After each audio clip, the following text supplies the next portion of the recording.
Daniels, and I gotta have a conversation with you guys about Tiege Hanley because you see how the sun is hitting me? This is no finesse, no makeup, no filters, no none of that. This is 100% Tiege Hanley. I use it in the morning as soon as I get up, right after I pray and brush my teeth, jump in the shower, and I'm hitting the streets because you never get a second chance to make a first impression. So even though they're giving you 40% off your first order, 20% off for life, even though you may get a free gift, forget all that, right? Because we would do this even if it was full price because it's worth that much. I'm in the streets, I'm kicking it with people, and I see Dusties everywhere. You don't want to be them. You want to separate yourself. And the way that you separate yourself is self-care. Ladies get it for the fellas. Fellas don't wait for the ladies to get it for you. I'm about to hit the streets right now, and I'm feeling confident. I'm feeling great. I mean, I already got confidence, but to have that extra boost of confidence, knowing that you've taken care of yourself and you set yourself apart from all of the rest of the sheep that's walking around making bad decisions on a daily basis. And it's reflected in their actions. It's reflected in the products that they use. It's reflected in the people that they follow. And so if you're trying to level up, if you're trying to make sure that you look good, they're going to send you the pack. They're going to give you all of the instructions on how you're supposed to use it. Then make sure you get your Tiege Hanley. Again, 40% off your first order, 20% off for life. Get your free gift. Make sure you tap in with your boy Anton Daniels because Unc is never going to lead you wrong. I would never have you use a product that I don't use myself. Again, they've been rocking with me for a long time. Make sure you get your Tiege Hanley. I love you. I appreciate you. I'm going to holler at you guys later.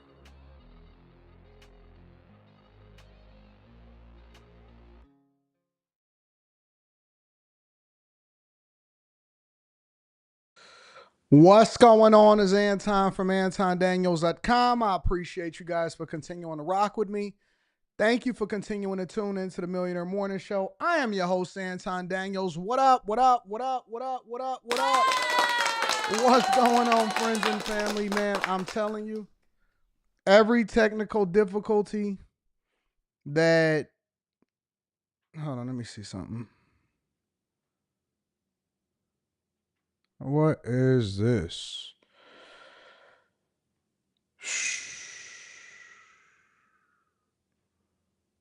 Give me a second. I got to see something real quick.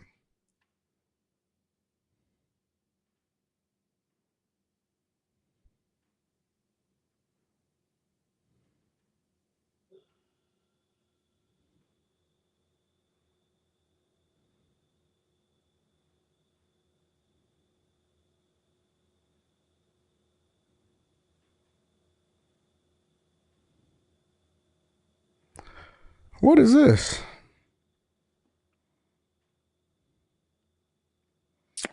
Trying to figure out what this is. Content.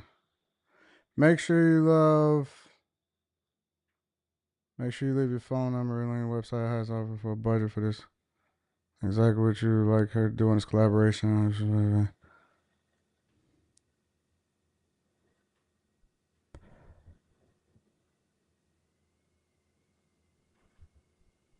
Give me a second. I'm trying to see something real quick. Sorry, y'all. Just trying to see something. Trying to figure out what the heck is going on. Let me make a phone call. Real quick. This is a real morning show, so we move a little bit differently.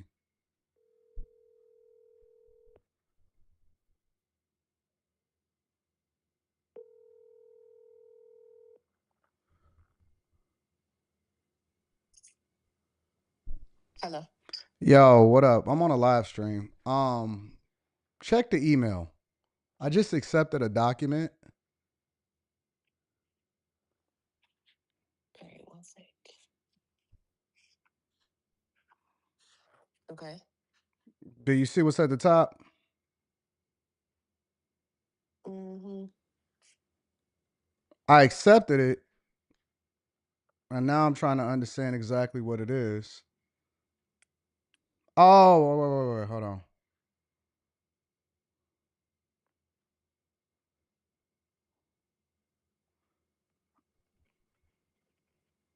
It's at the bottom. Yeah, but it's not showing exactly what it is. What is this? So if you click the bottom, it tells you what it is. If you scroll all the way down to the bottom, it's a PDF. I know. I see the PDF. I'm reading the PDF. It's not saying anything. I mean, it says it. It says it, but I don't know what this is. Okay. Would you like to mute or what? You want me to? I don't know what you want me to Yeah, say. let me mute real quick.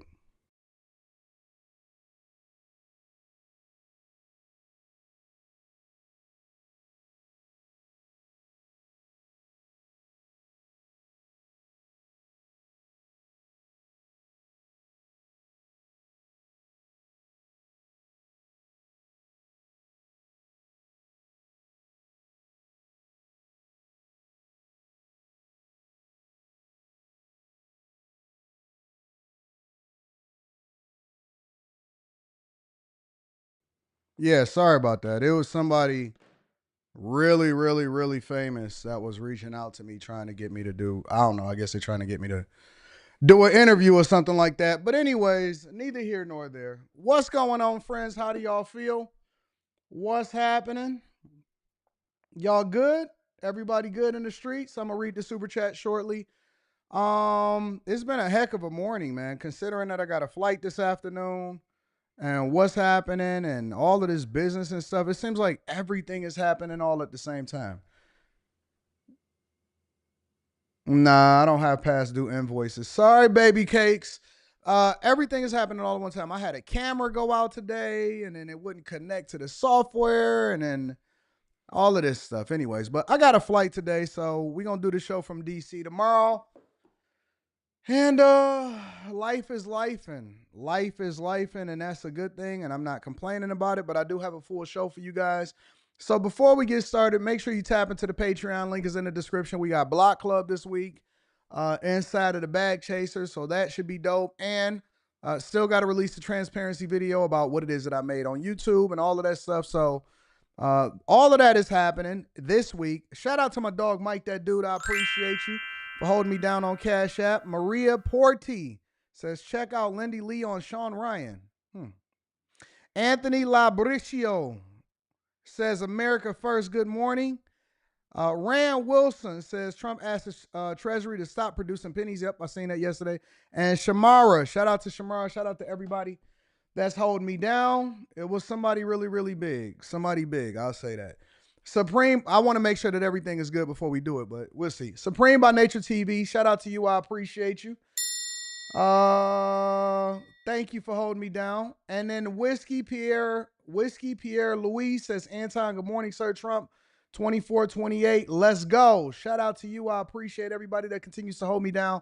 I will continue to read Cash Apps and Super Chats throughout the show, and we'll go from there. Somebody asked me yesterday if I was excited. If I was excited. You know what I'm saying? People ask you if you're excited every time you do a first, or you have a great situation, I guess, or something is happening transformational in your life that, otherwise, that you've never experienced any time before. I don't remember the last time that I was excited. Like for something, to buy something or to do something that I've never done before. I don't know. I don't remember the last time that I was excited. I don't know if that's a good thing or a bad thing. I've kind of trained myself to not care as much about, like, not to get too high and not to get too low, because on one end you don't want to ever be disappointed, and on the other, because you don't want to make any emotional decisions. You never want to be disappointed on this end, but then at the same time, you always have to maintain poise so that you can continue to be progressive and whatever it is that you looking to do or accomplish. I don't remember the last time that I was excited.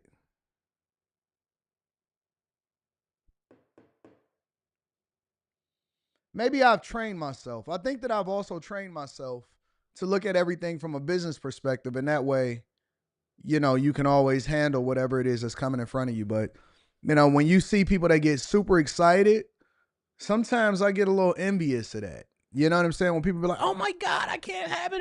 When I bought my daughter her truck, her latest truck for her birthday or whatever, like the way she was excited, it made it worth it. You know what I'm saying? Like anything that you spent, any sacrifice that you made, it kind of makes it worth it. I don't care what the cost is. The fact that she broke down and she was so happy because this was her dream and all of this stuff. And she sat there and she just jumped on top of me and she hugged me for like the next 15 minutes. And then she jumped on it and then she came back and she hugged me again and all of that. I think that that's the moments that you live for. You know, you don't necessarily live for the stuff. You want to be financially secure, you know, the money and all of that stuff. But maybe as we get older, similar to what you're talking about, Cleveland Sanders, life kind of just desensitizes you. You know what I'm saying? Kind of like when you watch so many movies, and if you were like a horror movie watcher or something like that, and then you see something happen in real life, you're like, that ain't even that big of a deal. I don't know.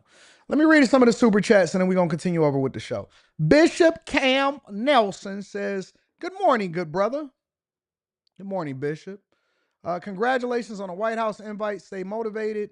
Bishop Nelson, Akron, Fort Wayne, Memphis. Love and blessings to you. Love and blessings to you, my friend, also. Kay Hayes is in the building. Says, what up, AD? I seen 3 SWAT trucks, and then I seen another 3 black sprinters filled with reinforcements in my community. ICE is coming. Yeah, I want to talk about that. Mr. Lot, shout out to my dog, Mr. Lot. I appreciate you. Says, what up, though, bro? I just want to salute you on the chasers from the West Side to the White House and worldwide. Do y'all think that I'm going to get there? Not to the White House. Shout out to you, Mr. Lot. Do y'all think that I'm going to make it there? Like, I know that I said that I'm going to accomplish all of these things and I'm going to get this $30 million per year and these big contracts and stuff like that. Do y'all think that I'm going to get there? I think I'm going to get there. I think I'm going to make it. I absolutely, positively think that I'm going to make it. And I think that I'm going to do some huge, monstrous things. Anyway, let's continue on with the show. Again, make sure y'all hit a like for the algorithm, subscribe to the channel, and turn on your notifications. Let's get started with a little bit of prayer. Lord, we ask that you come before us today and continue to be with us, hold us down, bless us to continue to be in your will and in everything. Bless us to acknowledge you and for you to always be at the center of our lives. Bless me to have a safe trip. Keep my plane in the sky. Bless my bag chasers and all of them to all be here. Every last one of y'all to be here every single day. No deaths, no dying, only prosperity and successes. And bless all of us to live every single day in good spirits and good health. And for us to die of old age. Lord, we want to die of old age. And when we get old, we want to be in our right mind. We want to be healthy. We want to be productive. And we just want to enjoy life, God. Bless us to enjoy life and get heaven too. Whatever that balance is. You know what I'm saying? We want a great life on earth and we want to make it to heaven. That's the prayer for today. That's the prayer. Bless us to have a good time. Bless us to have a lot of sex, a lot of money, a lot of praise and worship for you. Admonition of our friends and family, and also to add value into this earth. Bless us to always have our mindset on the right thing and to be open for new and to have new friends that's also productive in our lives. Bless us to outgrow the things that we know is not best for us. Bless us to be able to walk away from things that's traumatic and toxic in our lives that we thought that we gonna miss, but we know that you're gonna replace it tenfold. Bless us to have a lot of great, exciting times. Real talk. Like, bless us with all of that good, all of the good stuff, but bless us not to catch any of the bad that come along with it. You know what I'm saying? We want good sex. We also want, you know what I'm saying, to not catch no STIs and STDs in the process. You know, bless us to have a good time, but bless us not to have to suffer too much before we get to the good. You know, bless it to be a balance of learned lessons, but not to have to suffer through it, to learn from other people's mistakes. Bless us to observe everybody messing up, and then we just walk on right past, learn from it, and keep moving. Bless us to have that type of life. Lord, listen. Honest to goodness, we have endured a lot. Most of us have seen too much in our lifetimes already. All right? We don't want to go. We suffered enough. Well, you said if you suffer, what is your rank? Okay, we suffered, we seen it, we learned the lesson. Bless us not to be hard-headed to have to learn a lesson again. That's all I'm saying, God. I love you. I appreciate you. In Jesus' name. That's what life is about. All right. Y'all ready to go ahead and get started with the show? All right. Make sure y'all hit a like for the algorithm, subscribe to the channel, and turn on your notifications. Let's get it. Let us get it. Prayer don't be real. Prayer be for real, for real. This is real praying. All right. All right, y'all. First things first, I want to talk about a tragic story that caught me yesterday. So I seen this being reported on yesterday. And I said that, well, I needed to wait to get more information because I started to make it a part of Quick Hits, but now this morning I decided that I wanted to make it a full thing. You know what I'm saying? I wanted to explore this conversation because it's important.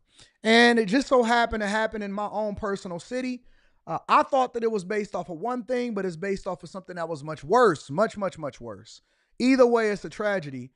Two children was found dead, frozen to death in the parking structure of a casino.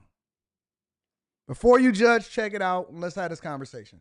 It's a tragedy hard to even comprehend. Two children are dead tonight, found frozen to death inside a family van. It appears a large family was living in the vehicle when it was discovered inside the Hollywood Casino parking garage at Greektown today.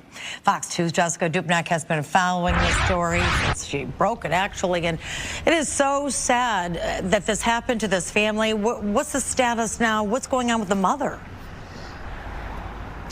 Well, mom is being detained. Police will not say that she's arrested, but detained at this point. I want to paint a little picture of what these children have been enduring. When police went up to the van earlier today to seize evidence, they found just a couple of blankets inside and the two children that were frozen to death. The 2-year-old wearing a T-shirt and a pull-up, and the 9-year-old wearing a T-shirt and joggers. Police say this is now a full-blown criminal investigation. Aaron Miller, don't you leave. Don't you leave. You better, we watching it all. We got to see it all. We can't turn away from we only want to see the good. Nope. There's lessons to be learned in this. Let's have a conversation.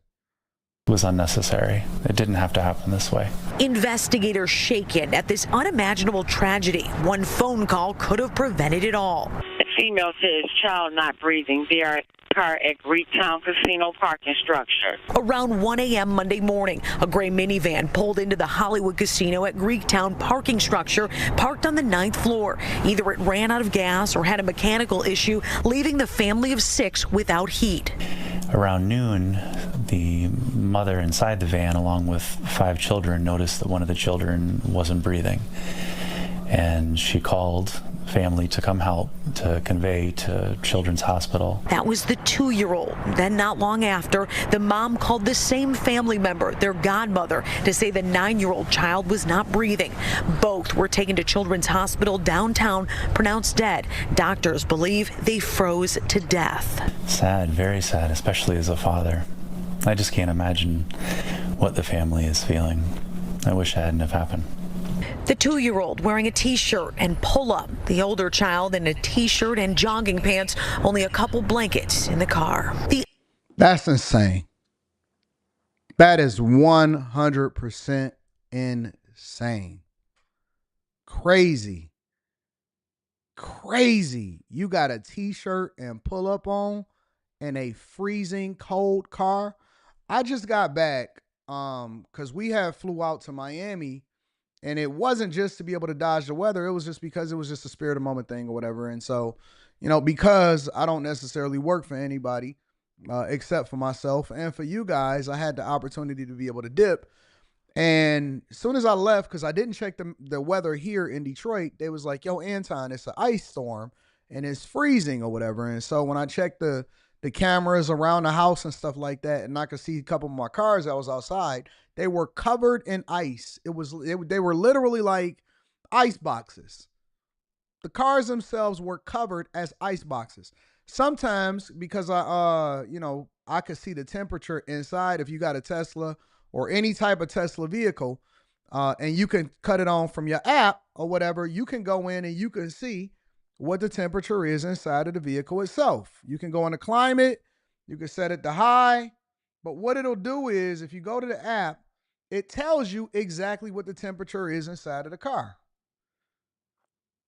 It tells you what the temperature is inside of the car.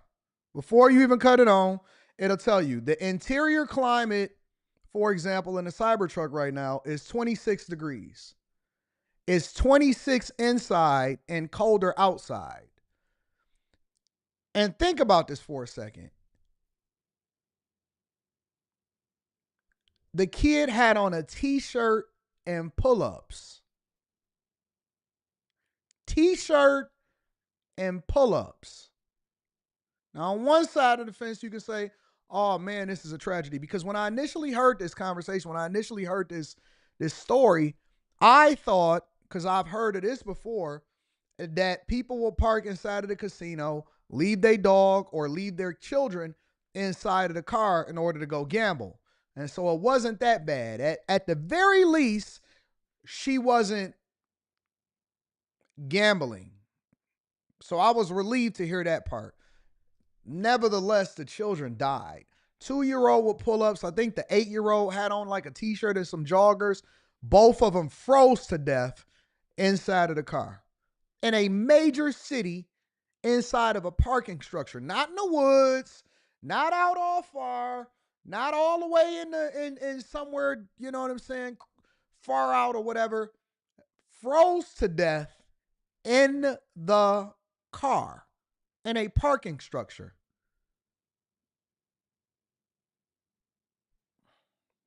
The other 3 children also checked out at the hospital are expected to be okay.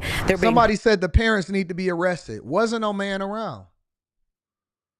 Wasn't no father around. It was just the mother is the only person that had the kids. And again, I be having so many questions. Like the first thing that came to my mind is, well, where's the father? And if the mother was in her, she didn't have an ability to continue to take care of the kids. Why was she still having kids? Because she had a 2-year-old and an 8-year-old. That means you had a 6-year window to realize that you didn't have it together. You had another kid, possibly 2 baby daddies. Why wouldn't the kids get given over to the fathers? Like, and these are just questions. I'm not saying that I got the answers for it. It could be some additional context. But why wasn't the kids given over to the father if you can't even take care of yourself? How you gonna have kids?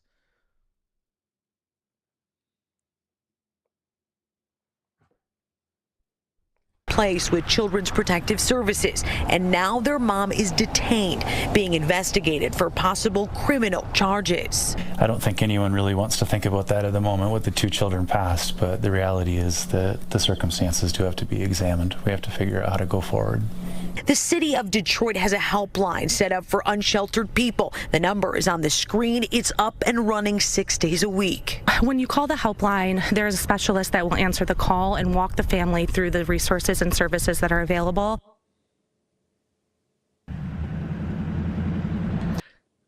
I agree, Brandy.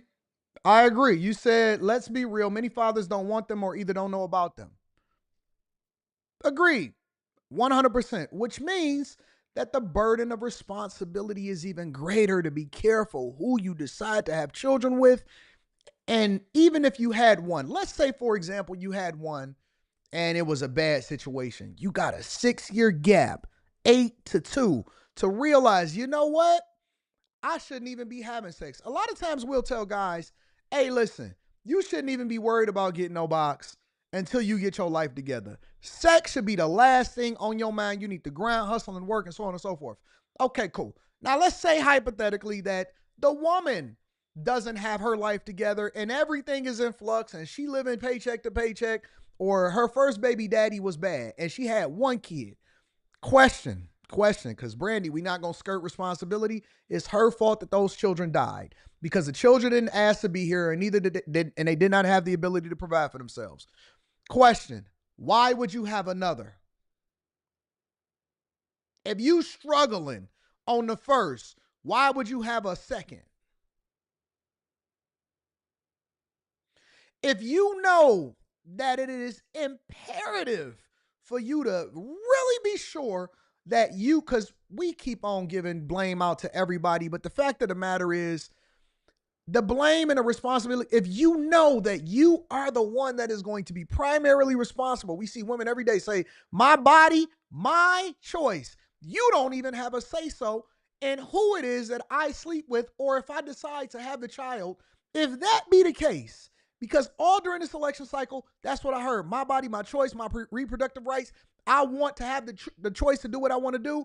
Do you also now bear the responsibility of what happened to those children? If it's your choice and you the sole responsibility of whether or not that kid get born, that means you bear 100% of the responsibility if anything ever happens to him. Because you never even had to open up your legs in the first place. You never had to open up your legs in the first place. You could have not had a second one. The first one wasn't good.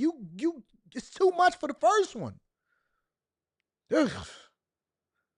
Come on, y'all. Here in Detroit, there are over 1,400 beds for people that don't have homes, and about 110 of those are reserved for those drop-in emergency situations that this family could have taken advantage of. As far as the criminal investigation, Detroit police now working backwards. We do understand that the family did at one time live in an apartment on the city's east side, but they don't anymore. They were living out of that van. They're reviewing security footage here at Hollywood Casino to see if this is a place where they came often. Still a lot to unpack, and again, this is a full-blown criminal investigation now with mom. Reporting. Ladies, I will say this, and I cannot stress this anymore. Your womb is the most precious thing that is on this earth. Your womb, y'all walking around letting that womb get wombed up, letting that womb get wounded like it's not a big deal. Your womb is one of the most precious things on the face of this earth.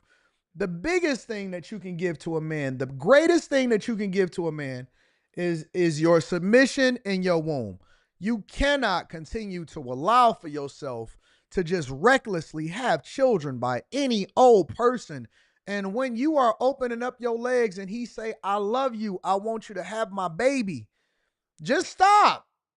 If there's any time for you to stop, and I ain't talking about no stop like, oh man, I'm about to me too you. I'm saying that you really need to start thinking about this. Listen, you want to be recreational until it ain't recreational no more. You have to be careful. You have to be vigilant.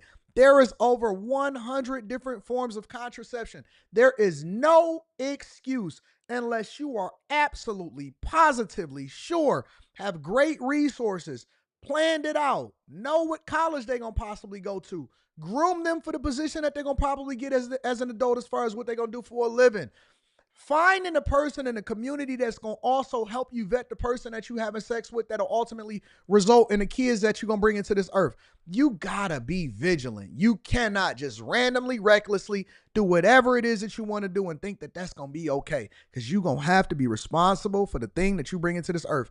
And it doesn't remove responsibility from the man. That's not what we're saying. But when a child dies in the possession of whoever it is that they with, we have to hold that person accountable. We have to hold that person accountable. Break my heart. I can't, because it's one thing to hold adults accountable for the decisions that they make, but when children are the ones that suffer for the sins of their parents, that's problematic for me. That's problematic for me. So I didn't want to make that a quick hit because I knew I was going to spend a little bit more time on that, but we got to be careful on who y'all lay down with. Real talk. Real talk. Let me read some of these super chats and we'll move over to the next part of the show. Michael Russell says, please watch the Lindy Lee interview. Super insightful information about Biden and Kamala Harris. I seen a piece of that. How she was talking. I seen like a 10-second clip on Instagram where she was talking about all of the money that they spend and who they've been paying off and stuff. Yeah. Send that to me. Don't tell me to watch it. Send it to me in my email or I'm going to forget it. Send it to me in my email or I'm going to forget it. Salute to you and the Chasers. I seen a piece of that. Thank you for the last night's coaching call. Last night's coaching call. You sure you was talking to me? I didn't do no coaching calls.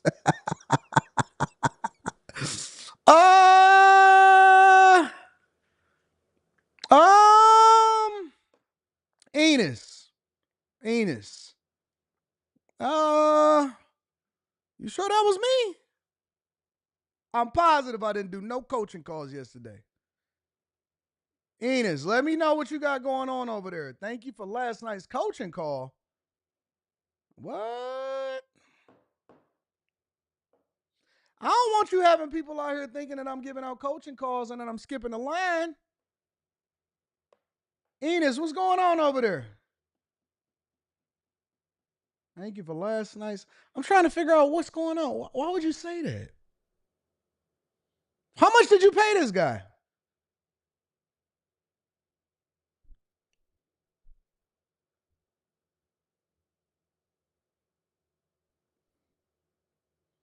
Enos, you've been listening to me for a long time. There's no reason for you to ever think that you got a coaching call. Y'all want me to turn my volume is fine. I know, honestly, I'm genuinely concerned.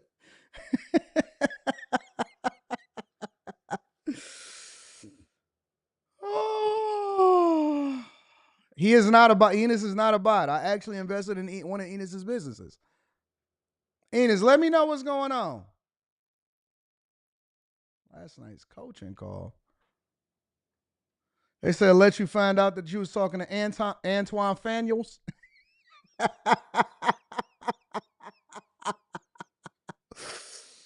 Oh, man.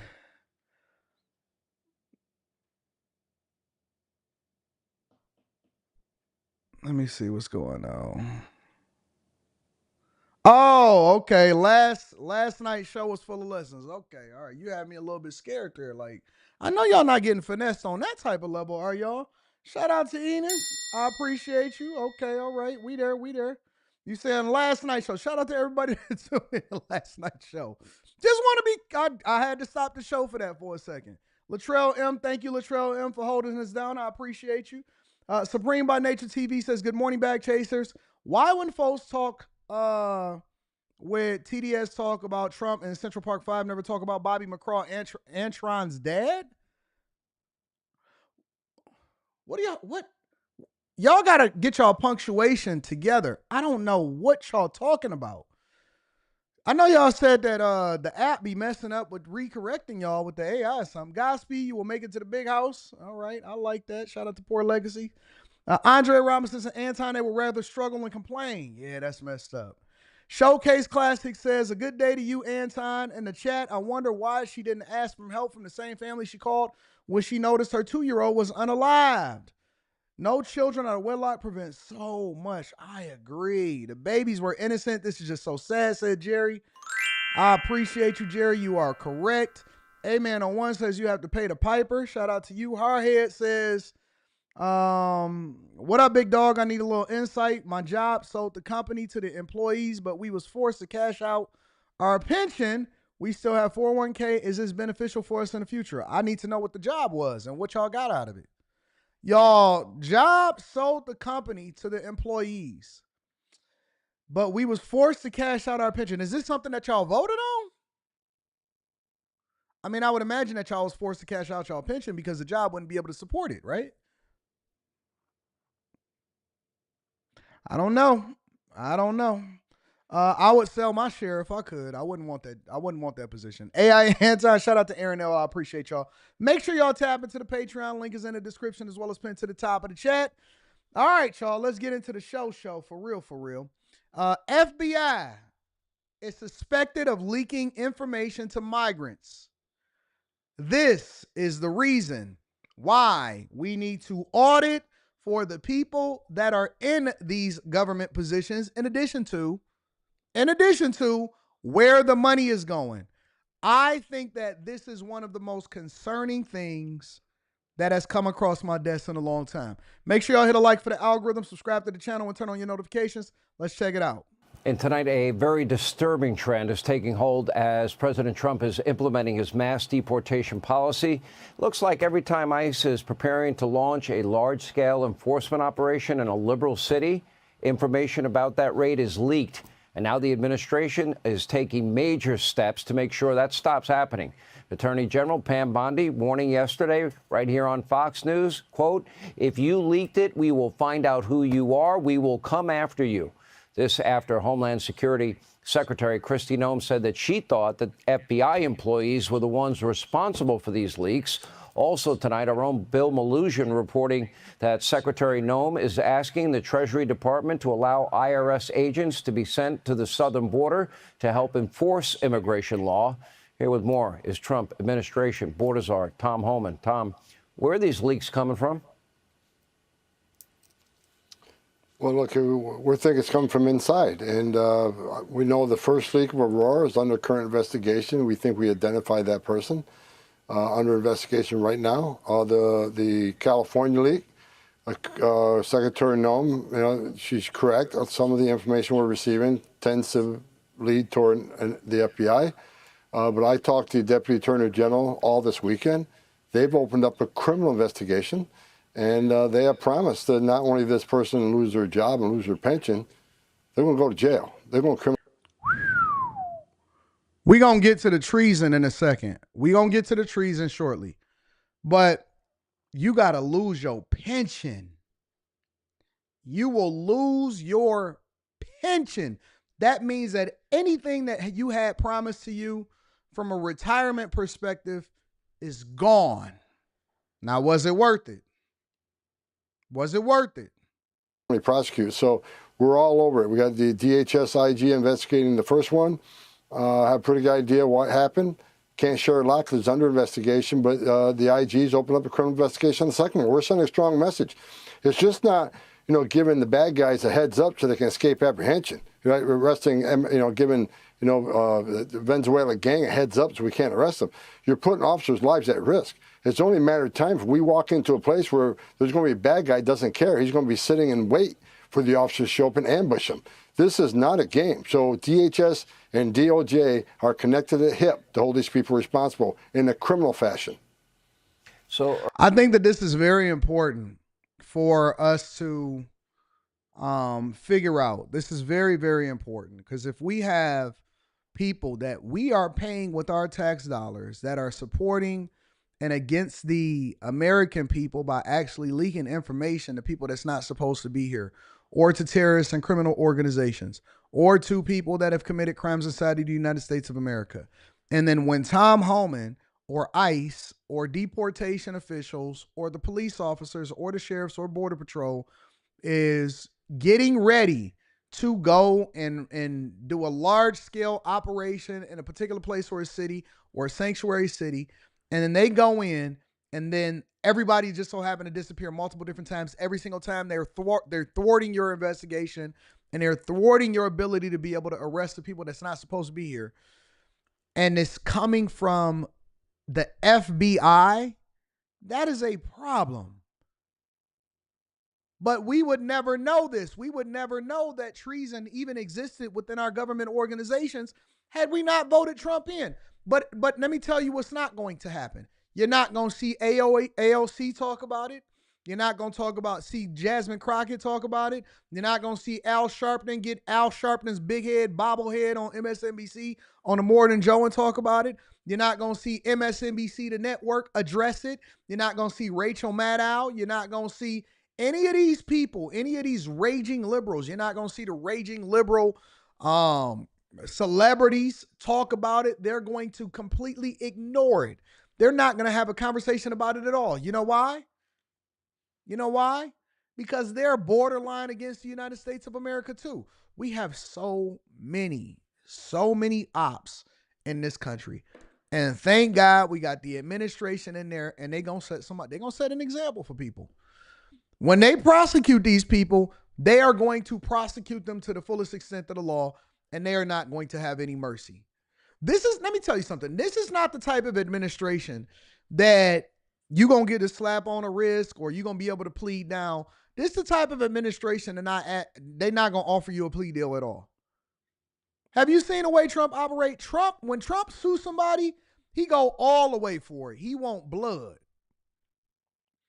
Even after he became president, he was like, that's nice. We're going to proceed with this lawsuit against whatever these organizations is. We're going to pursue a lawsuit against CBS by behalf of 60 Minutes. We're going to pursue a lawsuit on this. We're going to pursue we're not playing no games.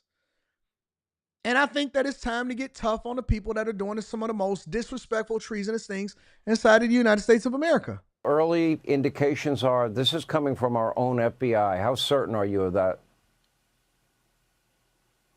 Information leading to that.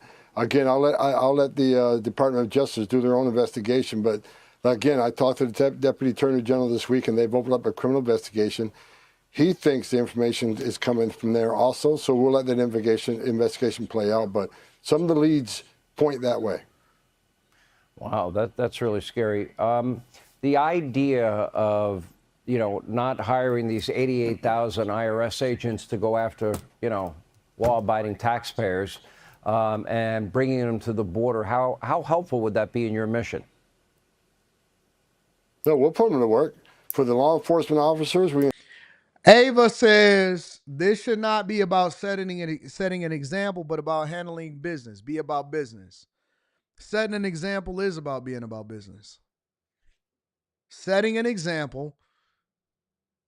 Do you know why when a politician is caught for getting kickbacks or finessing the people or for stealing money, taxpayer money, do you know why they prosecute them and they throw them under the jail? They really hit them hard with it.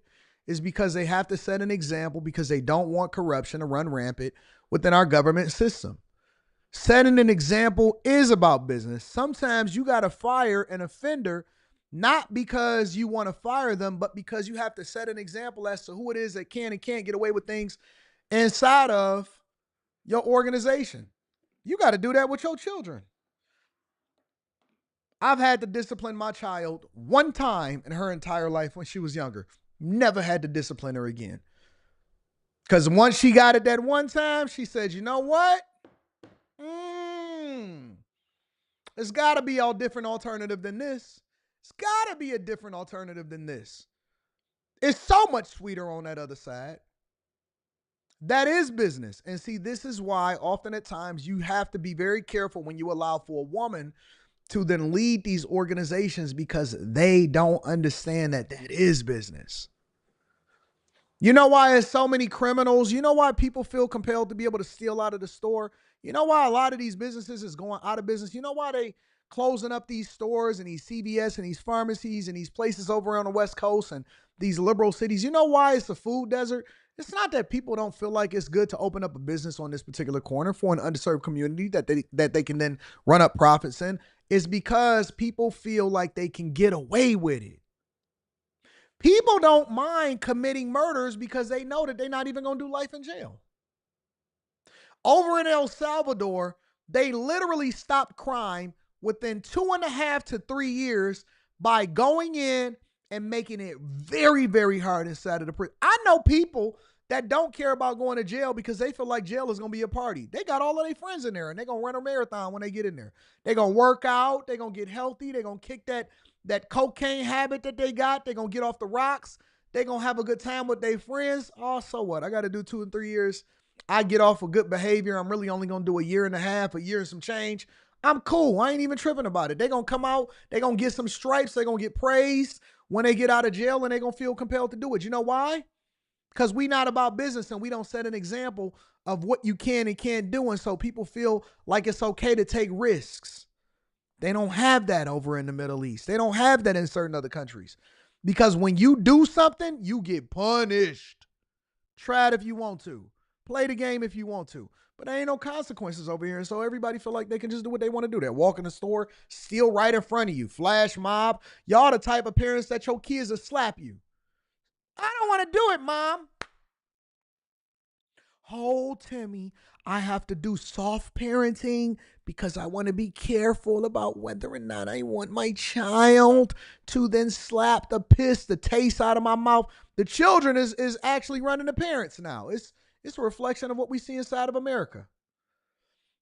Y'all women disrespect y'all, put y'all out on the street. Because y'all got a culture of being soft. You so weak.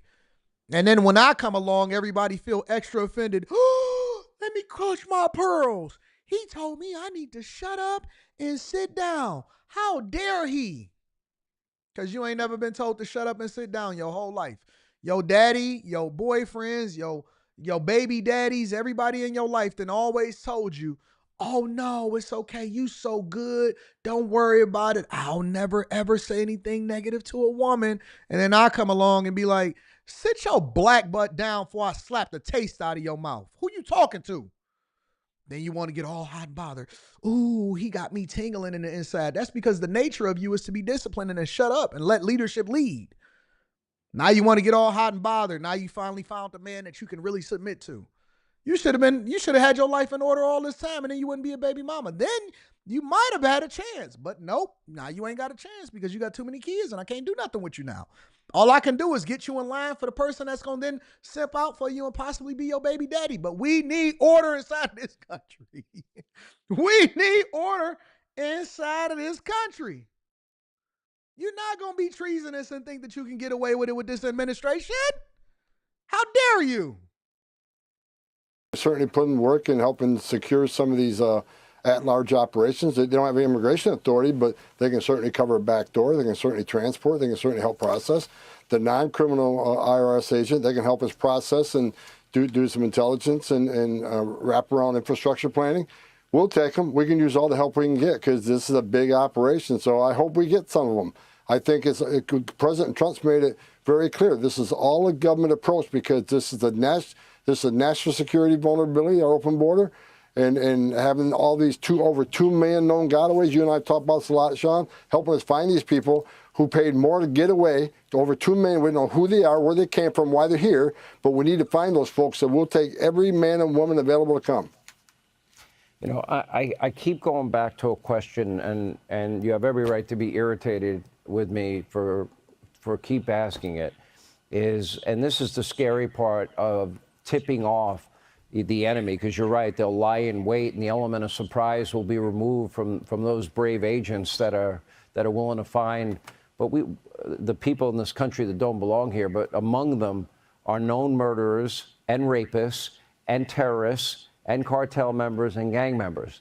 This is not an easy lift to begin with. And you've expressed confidence that you'll find them all. And the question is, how quickly do you think we can find them all? Well, sanctuary cities, they're putting up every roadblock possible. Rather than arresting the bad guy in a county jail, it takes one agent to arrest a bad guy when they gets arrested and put in a county jail.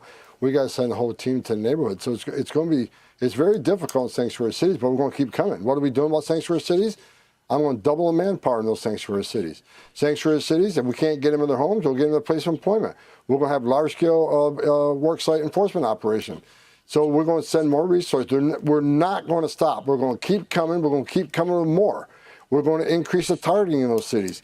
We're going to give full steam ahead on sanctuary cities. Sanctuary cities are becoming the priority. Why? Because they're protecting public safety threats and national security threats. So we're going to double manpower. We're going to double operations. We're going to double targeting. We're coming full bore, and they're not going to stop us. I'm taking this seriously. I don't sleep well at night because I'm afraid of the people that are walking the streets here every day because sanctuary cities are protecting them. Sanctuary cities are sanctuaries for criminals, bottom line.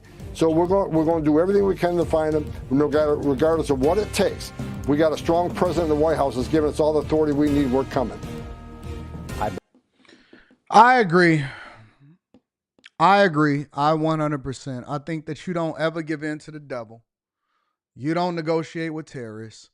You just punish people along the way. You make examples, and then you start to get some control of what's going on inside of the United States of America.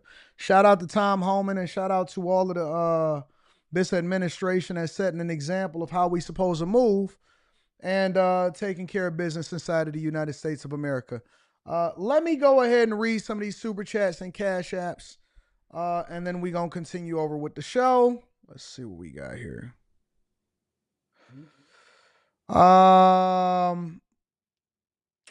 Shout out to, why is this loading? Why is this taking so long to load? I'll get to that in a second. We'll get to that in the next segment. Tammy Ramsey says, hello, Anton. I've been watching you for a while. Is there anything other than the Gaza situation that Trump does that you don't agree with? Well, he's only been in office for 3 weeks. 3 weeks as of yesterday. He's been in office 3 weeks as of yesterday. There is nothing that he's done in office so far that I don't agree with. I don't understand what's going on with the Gaza situation, but I can't think of anything so far. If you have something, feel free to tell me what you are concerned with or what it is that you actually don't like that he's done, and we can have a discussion about it. I'm open to you changing my mind. Oh, here you go. How do you feel about white supremacists going, oh, you're blackity black? I got it. Okay. How do you feel about white supremacists going to Lincoln Heights? They were calling them N-words, and I believe they had guns as well. Lincoln Heights. All right, let's find out what happened in Lincoln Heights. Lincoln Heights. Let me pull it up. I haven't seen it, so I'll review it here right now, live for you. All right. Let's talk about Lincoln Heights. Let's see. What happened in Lincoln Heights, y'all? Developing here on WLWT, city leaders in Lincoln Heights holding a town hall after a group of neo-Nazis waved swastikas above an overpass on I-75. Yeah, big news on Friday afternoon. So many of you saw it firsthand. Community members outraged, calling for consequences now against those who participated. And WLWT News 5's Lindsay Stone joins us from Lincoln Heights tonight. Lindsay, what was the mood at today's meeting?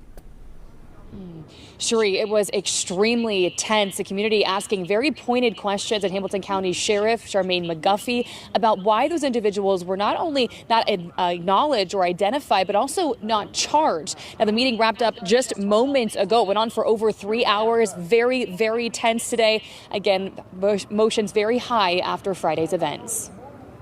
Today is a day that our hearts are quite heavy for the beasts that came to our community. Standing room only as community members gather, demanding accountability and answers following a group of neo-Nazis gathering Friday, waving swastikas above I-75. Some of them stopping cars and calling passerbys racial slurs. It cannot be legal to stand in the middle of the street and stop my truck and call me that word. Okay, so I pretty much got the idea. So let me see how many of them was it. It looked like 1, 2, 3, 4, 5, 6, 7, 8, 9, 10 of them. So it looked like it's about 10 guys outside of the freeway, and they waving the S words, right? Some people are saying that they feds, some people saying that they plants. For the sake of the conversation, I don't know anything about it, so I just got to go based off of the surface level conversation. Yesterday, I did a video, or last couple of days I did a video where I basically said that I didn't agree with Kanye West, right? That I think that he's stupid, he's dumb, he's looking for attention, he's saying some of the most egregious things. And if you're not familiar, he was basically praising Adolf, the other guy, and he was talking junk about Dave Chappelle, and he was calling everybody the B word and so on and so forth. And I said I didn't agree with him. I think that he's childish and he's stupid. And I also said that the biggest way that you then address this is that you don't give him any attention. But what I also said with the Kanye situation was, I believe in I believe in free speech. I 100% believe in free speech. If you are not committing a crime, if you can tell me what the crime is, because I don't believe in extreme on either side. I don't believe in these migrants. I don't support these migrants out here protesting illegal behavior. I don't support Black Lives Matters out here marching and tearing down and burning up Wendy's outside of a communities and making it a food desert. And I don't agree with this whole situation of these people that's proclaiming themselves to be Nazis holding up disrespectful things. But the question that I have is, do we censor? Because if you censor one thing, then you got to censor the other thing. You can't have one without the other. And I could disagree with it, but as long as it's not producing a crime, who am I to say otherwise? I seen a bunch of black protesters go into a gated white community and neighborhood, break in, and then the person that was waving a gun to defend their property was arrested as a result of it. Was that right? Did y'all call that out? I don't agree with extremes liberals. I don't agree with extreme conservatives. I don't agree with extreme anything, but at the same time, we got to be very, very careful in telling people what they can't do as far as a freedom of expression. Is it freedom from consequences? No. But if you tell me what the crime is, then we can have a conversation about whether they should be charged.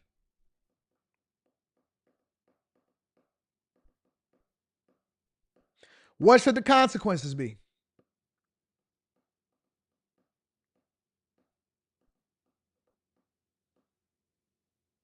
What should the consequences be?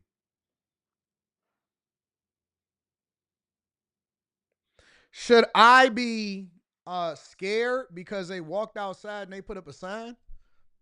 Give a piss about what nobody do when they put up a sign. That don't mean nothing to me. I'd be more, as a matter of fact, I think that it's cool that they did it. You know why? Because now I can see who you are. If I know who you are, now I know how to move around you and I can make the adjustment. If you didn't actually do any crime, I don't believe in censorship. I believe in freedom of speech and freedom of expression. Just because you don't like it and I don't like it, don't mean that you should be arrested for it.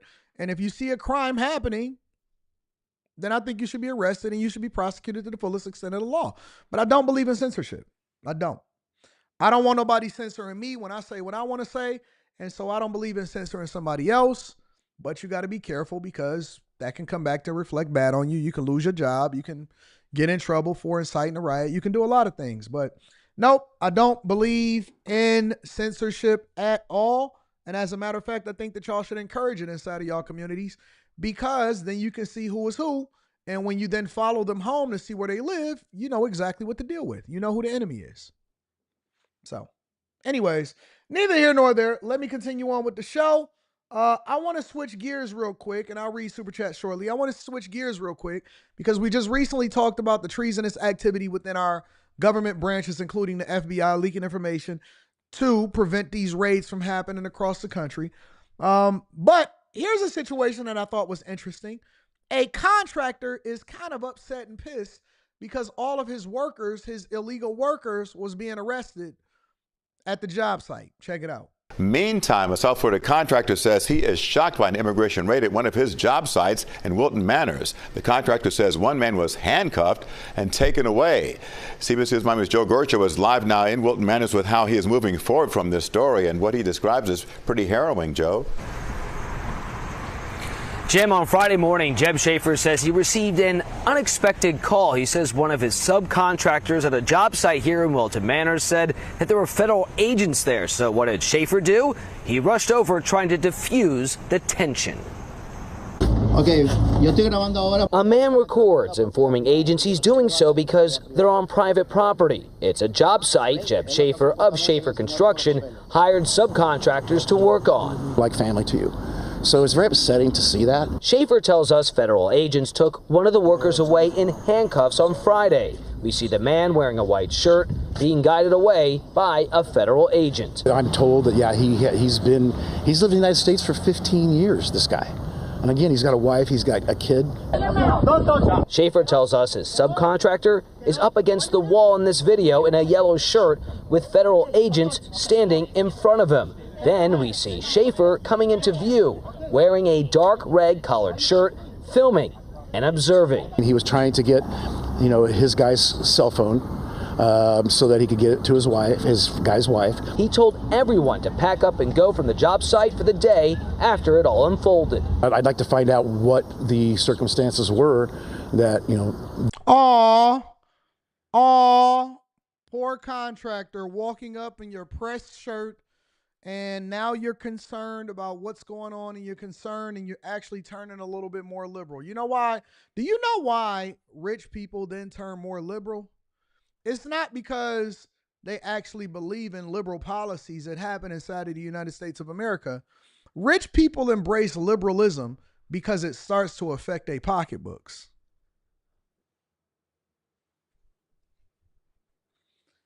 Rich people turn liberal when it starts to affect them personally. And if you actually want to pay attention to the people that you should be paying a livable wage to or the people that you should be hiring, right? Because they going to skip over you. If y'all want diversity, equity, and inclusion, then you should go and talk to these people that are extreme liberal. Because they are the ones that hire outside entities and jobs they're taking from the people that you're supposed to be. Look, if you want to solve the housing crisis, because I believe that the housing crisis is based off of affordability. It's not based off of availability. But you had a lot of raging liberals that was leapfrogging off of Kamala Harris's talking points and saying, well, we have a housing shortage. Well, it's possible that we have over 25 to 30 million people that's not supposed to be here that's buying up all the houses that then raise up the prices because the demand for houses go up, the availability goes down. And if you want to use that as a talking point, then that means it actually goes against what we believe in this country and why it is that we have so many housing crises and why the prices are being driven up. If you then remove all the people that were supposed to be here, if you have all of these job sites where they're passing you over your diversity, equity, and inclusion, you want opportunity in this country? Well, it was supposed to go to you. Teach your son a trade, let them get a livable wage, protest against all of this illegal migration into this country, and then maybe he'll be able to perform on these job sites and he'll be able to make his livable wage. He'll be able to start his business. He'll be able to feed his family. No, but we see all of these big time tough guys. And it's because they allow for the bottom to eat just a little bit and they basically prevent you from the opportunity. And then they start to get involved and engaged because it starts to hurt their pocketbooks. See, if they had to actually compete and pay the same amount that other people are paying people that are in the union, paying contractors that's actually American citizens, paying people that didn't commit crimes inside of this country, a wage that they thought was fair or what the market then demanded from them, it would be a whole nother ball game.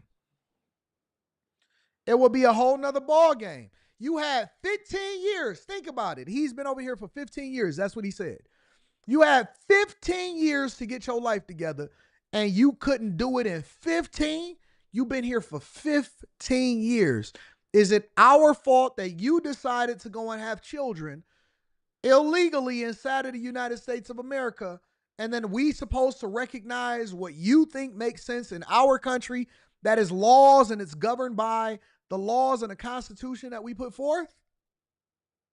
You had 15 years to get it together and you didn't. And it's the ICE's fault. It's the federal government's fault that you getting arrested because you didn't do what you were supposed to do when you was over here making money for 15 years. 15. See that? 5, 5, 5. 5 times 3. 5 plus 5 plus 5. That's 15. You have 15 years to get it together and you ain't get it together. And I'm supposed to feel bad. I'm supposed to feel sorry for this guy that's probably a millionaire. Why? Why should I feel sorry for this guy that's probably a millionaire? Because now he got to suffer and he ain't got enough contractors on his job. You'll figure it out. You'll figure it out. Allowed them to come and take him because I want to educate myself. So we spoke with an immigration attorney who walks us through what to know when federal agents arrive on your private worksite, business, or home. They have to have a warrant signed by a magistrate or a judge. And if they do not have a warrant signed by a magistrate or a judge, you do not have to let them in. Immigration attorney Angel Leal tells us you can let federal agents in without showing a warrant. It's up to you as the business owner or homeowner. Once agents are in, Leal says you have the right to remain silent. Part of your right to remain silent is not standing where they tell you to sign if you happen to be undocumented, because that's a form of expression. And he adds everyone has the right to speak to an attorney first. Stay calm, do not resist, invoke your constitutional rights. Everyone in this country, independent of the... Somebody said this guy doesn't understand immigration like Myron Gaines does. Shout out to Myron Gaines. I'm glad that he understands immigration. He also worked for the FBI, if I'm not mistaken. Somebody told me he worked for the FBI.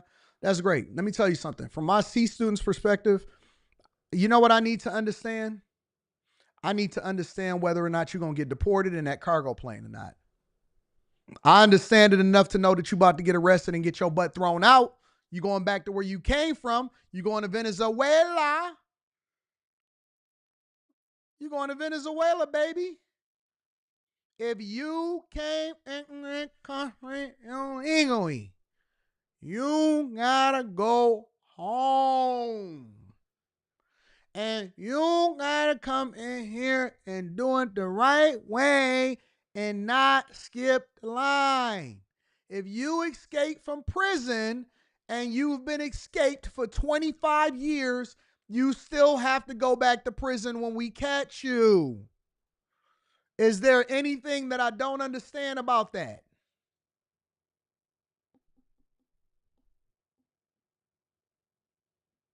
We all on do we both agree with that?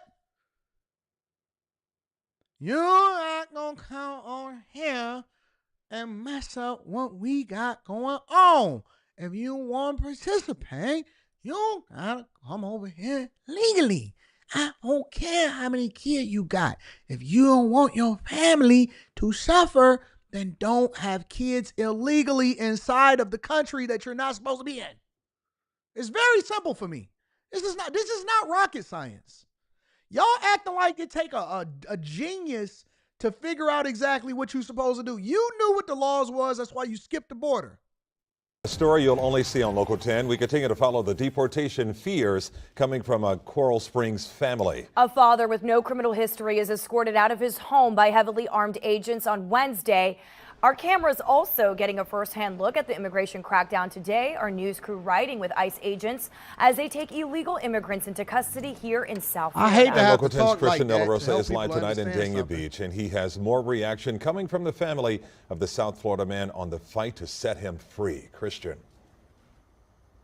You're absolutely right. Federal agents are hard at work enforcing Somebody said, what was that accent? That's do you understand the words that are coming out of my mouth accent. That's what it is. immigration law across South Florida, even tonight. And as we've been hearing from them, they say that they are prioritizing folks who are in the country illegally who also have a criminal record, a criminal past. But as we've been seeing ourselves, some of the folks that are also being taken into custody have no criminal record. It is. It's called walking over the border and not having permission to do so. That is called criminal activity. It's called trespassing. Illegally crossing the border. That's what it's called. Agent on the ground confirmed the vehicle is there. Yep, there we go. Local 10 News riding along with federal agents as they spot their target. Our Janine Stanwood right there. And they are moving on Federal Highway. Oh, and stopping here. All right, let's go. U.S. Customs Enforcement and U.S. Border Patrol getting a hold of a man they say isn't just in the country illegally. They say he has a criminal record for felony theft in his native Colombia. He was only catch and release. Yep, I agree. If you was over there stealing in Colombia, you're not gonna get a free record over. You're not gonna get no. You gotta go ahead and stick around in Colombia. Make sure that you do what you're supposed to do. Record over there, record over here. It's all criminal activity. You wouldn't have probably got in if you had applied the first time. Just because you're here don't mean that you're supposed to be here. Time to go home. Time to go home. It just is what it is. It just is what it is. Police and the subject failed to disclose his. I'm used. Ooh, okay. I see you, baby girl. I'm used to this. We used to this. Listen, for most black people that grew up in impoverished environments or environments that was less conducive to what you're supposed to be when you grow up, we're used to this. These immigration ICE look like the raid bands. They all do the same thing. We call them the jump out boys, all right? We call them the jump out boys. What y'all should have did was connected with black folk that came from the hood or the projects and said, hey, how we supposed to move with the jump out boys? We know what this is. We seen this a long time. That's why we not tripping. The only people that's tripping about this situation is white people. The only people that's tripping about the jump out boys is white people. Real talk. I ain't even gonna kid you. Oh my God, what is going on out there? Oh, I keep seeing y'all on TikTok and Instagram. I can't believe it. You guys need to have a heart. Why aren't you concerned? All of the Mexicans is on the internet. Black folk, why don't you come to help us? Why you not coming over here and over to protest with us? Why you not over here? And the first thing that came to my mind, because I know that y'all don't understand the culture, but because I came from it, I don't necessarily embrace it, but I actually came from it. And I was thinking to myself, how come y'all wasn't coming over here to help us when the raid vans was coming and taking us to jail? How come you wasn't participating when we had the crack epidemic and nobody had any sympathy? I didn't see nobody on social media say, oh my God.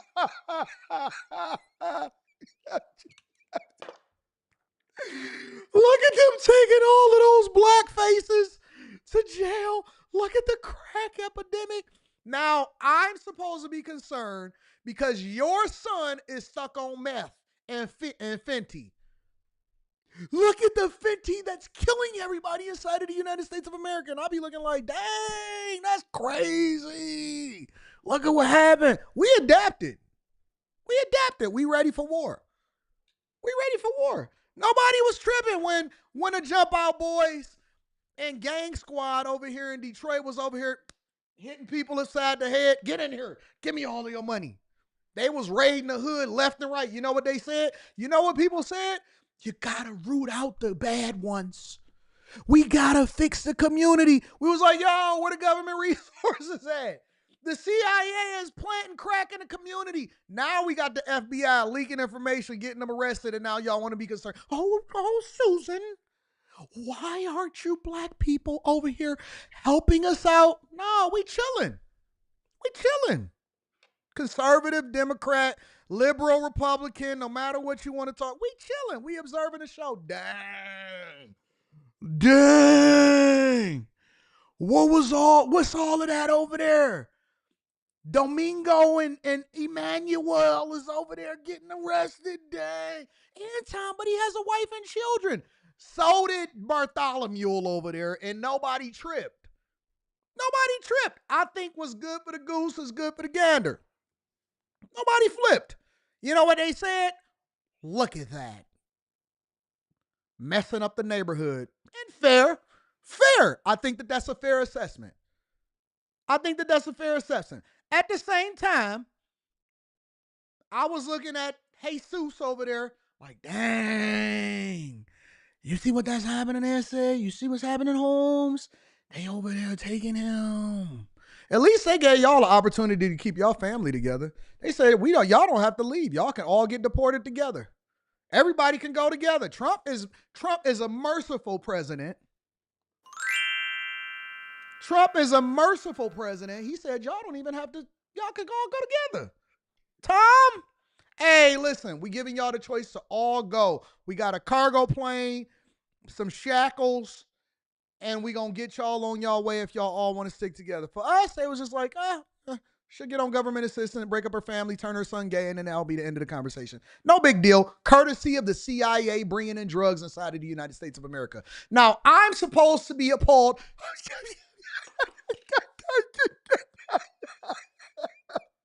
But what about the children? They're going in the churches and the schools, and they're taking them out of the schools. Every man for theyself. This is an every man for theyself situation inside of the United States of the Americas. Everybody for theyself. No diversity, equity, inclusion. No sympathy for the immigration. No nothing. We good over here. I've been hustling my whole life. You think I can't survive just because you got laid off? Oh my God, I'm Susan. He said the job market is out of control. I'll be looking at them like, woohoo! Business opportunity. I ain't tripping off y'all. I ain't tripping even a little bit. Not even a smidget. Let's get it. Oh, y'all ain't think I was gonna go there. You thought that I was just gonna tell you what you wanted to hear? Oh, you thought that just because you don't identify as black, you don't identify as brown or white, or you're a woman, or you're a part of the sassy community, that I was gonna have some mercy on you. No, everybody can get it. Everybody has to be held accountable over here on the Millionaire Morning Show. All right. Okay, Pumpkin. Let me go ahead and read some of the super chats. Get out of your feelings. Stop telling me what I'm supposed to think and that I'm supposed to have sympathy for you. I don't care. Not even a little bit. Not even a little bit. Tammy Ramsey says, how do you feel about white supremacy? Oh, yeah, I read that one. Shout out to you. I appreciate you. Thank you for holding me down. Laguerre says, Trump just fired the CFO of FEMA, Mary Coleman's. They found she was still funding the migrant hotels last week in New York City. I heard about that. I want to actually be able to substantiate that. Send it to my email. I appreciate you. Legendary One says, your mother is right about your mother is right about you. You are too smart to be this dependent on thriving in and perpetuating these ideals. You know what, Legendary? I'm going to give you a little bit of a pass because you actually know how to type a sentence and you use the correct punctuation. You don't actually love your country, but only what you have gained by being here. I was born here. What you mean being here? I was born here. My father was born here. His father was born in Dawson, Georgia. Go on there and look up Dawson, Georgia. The Daniels over there in Dawson, Georgia, and look at what we contributed to this country. Oh, what? How dare you, Legendary? I got all of this, what I put into it. I put hard work, I put my tax, I take care of business, and I make sure that I take care of my family, and I contribute into the church. I've contributed into the church my entire life. He followed before him. He followed before him. He followed before him. I went and looked at my family and I traced my history and I went and looked at it and there was stilts on that house down there in Dawson, Georgia.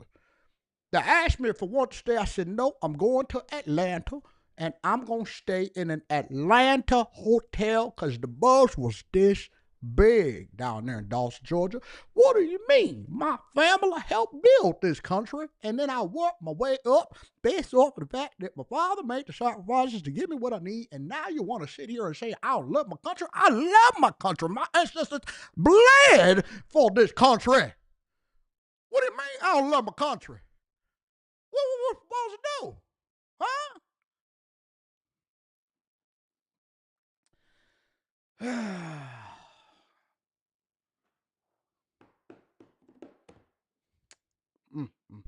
I think I miss my talent. I miss my calling. I'm over here doing the Millionaire Morning Show. I was supposed to be on a movie set. I'm supposed to be on a movie set. Me, Eddie Murphy, Chris Rock, and Dave Chappelle. And I'm over here doing the Millionaire Morning Show trying to explain to you why I deserve to be in this country.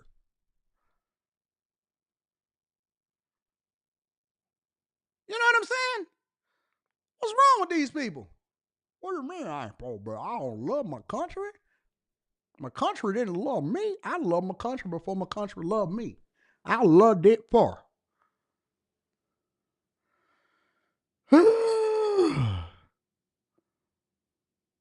Anyways, let's continue. Let's continue. All right. Legendary, thank you for the super chat. I appreciate you, sir. Mike Brown, that's a nice, wholesome American name. Why money still going to Israel? I don't know. Jordan Joseph say, Anton, what do you think about Doge staffer Marco Ellis resigning because of the old racist post of Elon rehiring him? I don't know. Send it to me. I'm not familiar with it. I just found out right now. Billy says, I think what it was a setup. I've never seen 10 white Nazis. Only they would usually be a whole bunch. So the people who protest and break in stores and firebomb, that's okay, though. This is too funny. Possibly. Keep rocking, my brother. I appreciate you. Florida Panoramic, shout out to Florida Panoramic, says right up the street from me, one of the sassiest neighborhoods in Florida. Magnetar in the building says 15 years. I know I procrastinate, but doggone, what was that? We all procrastinate. RCP says 15 years, where's the compassion for a career criminal? No more locked doors, gracias. Official Rico Vanessa says 4 Taurus pull up, everybody run. Boys jump out pointing. No, it wasn't even a 4 Taurus. It was a Crown Vic. Crown Vic with the Ray-Ban in the back. You know what I'm saying? And not the newer Crown Vic, the old one, the one that looked like a bubble, the one that's shaped like a 96 Impala, them Crown Vics. No last hold, no last hold. Kid Chameleon says Anton roast level 9,000. Oh. Chef 673 in the building says, if you are a criminal, you will be deported. If you plan to enter the United States of America illegally, your chance of being caught and sent back just went up tenfold. President Obama, aka the deporter in chief, he said it. Shout out to my guy Ass in the building. Says, why are black people so outraged in 2025 on all things white supremacy? Black people in general are more concerned about what others think, focusing on your own personal growth. WS roots are founded in the Democrat Party, so what does that say about 70 to 80% of black people? Talk to him, Ash. And thank you for holding me down, big dog. You have for a long time. Michaela. Shout out to my girl, Michaela. Toya S says, greetings, AD. You look great per usual. Okay. I think I'm about to take my jacket off now. All right. You know, when I get a compliment from from the pretty ladies, you do a little extra. It's kind of like when your mama say, do that dance. And everybody say, go. And then you start doing that real dance. And, oh, he's so cute. You start going extra hard. That's what happens when the ladies compliment you. Oh, you look so good. Okay, let me take my jacket off. You want to see my shirt? JD Vance's AI summit speech was dope. Did you see it? We gonna review it. I am actually going to play that today towards the end of the show, so stick around, Toya. DJ Davis says, FBI background check required to live in Colombia and most of the countries. Now you know where Latin folks' loyalties for each other cap. Immigration. Shout out to you. I appreciate everybody that continue to hold us down. Thank you to everybody that contributed to the platform. Let's continue on with the show. Oh, I didn't even remove that one. I was so concerned with ICE raids, I didn't even remove it. Let's talk about Trump. He actually had a press briefing on Air Force One over the weekend, and he spoke about a lot of things, including Canada possibly being the 51st state. Make sure you hit a like for the algorithm, subscribe to the channel, and turn on your notifications. Let's rock. Great to see you. Good. Nice to see you also. President's executive order. And we're flying right over it right now. So we thought this would be appropriate. Even bigger than the Super Bowl. This is a big thing. Bigger than the Super Bowl. Almost everybody now has assented to that. Getting on board. Ladies and gentlemen, if you could please direct your attention out the right side of the aircraft. Air Force One is currently in international waters. For the first time in history, flying over the recently renamed Gulf of America. Please enjoy the flight, and we are now about to head westbound to Super Bowl 59. Wow. Boss. That's some boss stuff right now. You just rename a whole ocean. You just rename a whole Gulf. I got you, Trump. Get it then. He did well. Isn't that nice? You know, we're about make America great again, right? That's what we care about. Okay. Let me take off my jacket so y'all can see my dance.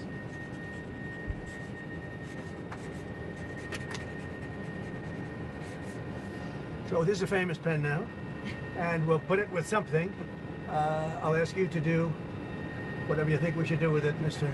Secretary. Do you want to talk about, Doug, Secretary of the Interior, and also working with Chris Wright on extracting vast amounts of oil and gas and making our country rich? Would you like to say something? Well, with the Gulf of America, this is a historic day. We want to thank President Trump. His executive order is what set this in motion.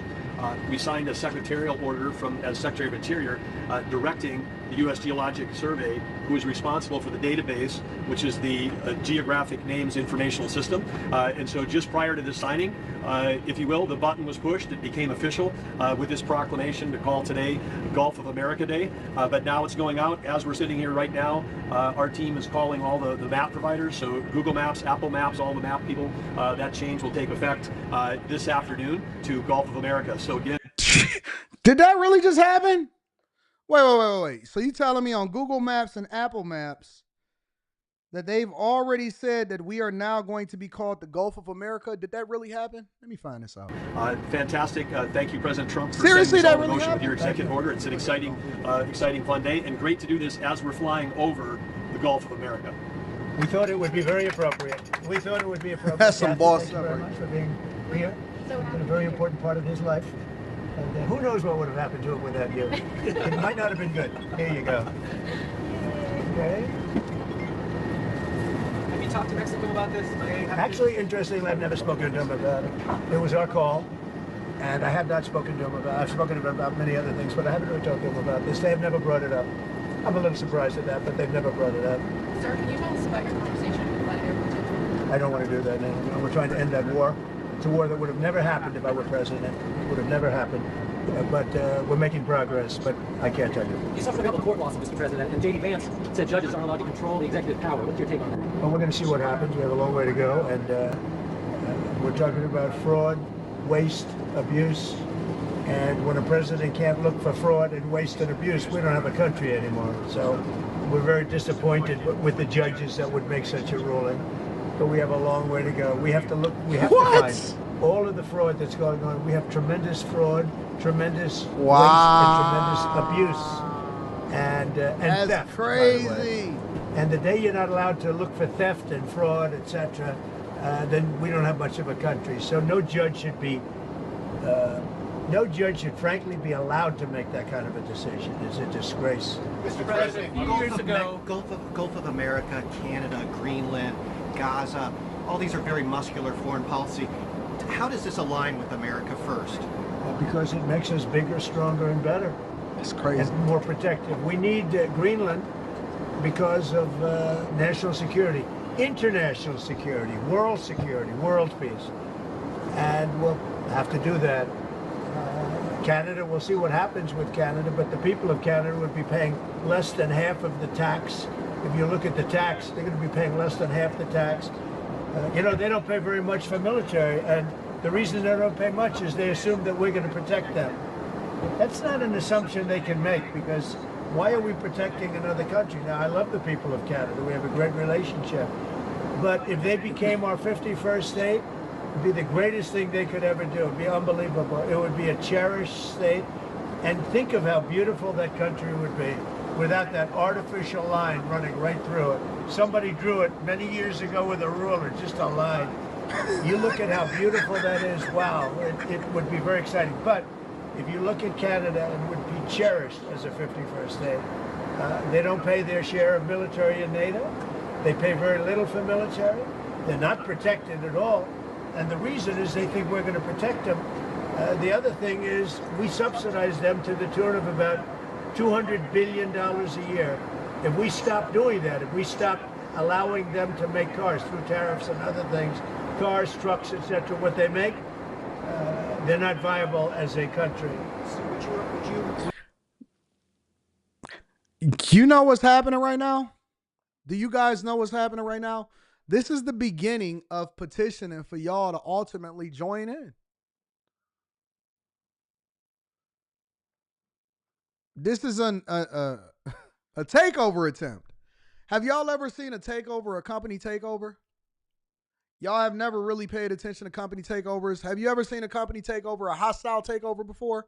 I wouldn't say hostile takeover, but essentially this is what's happening. They saying, listen, we let y'all live for a long time just because this is just the way that it's been. And in reality, you ain't really got much of a choice because you kind of existing in a space where we allow it for you to live. We subsidize you. We make sure that you're taken care of. The only reason people don't attack y'all and take over what y'all got going on next in y'all lives is because y'all sitting there next to us.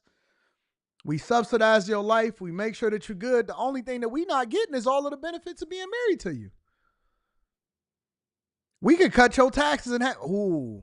When somebody start talking to your chick, she good as gone. I think Canada is going to become the 51st state of America.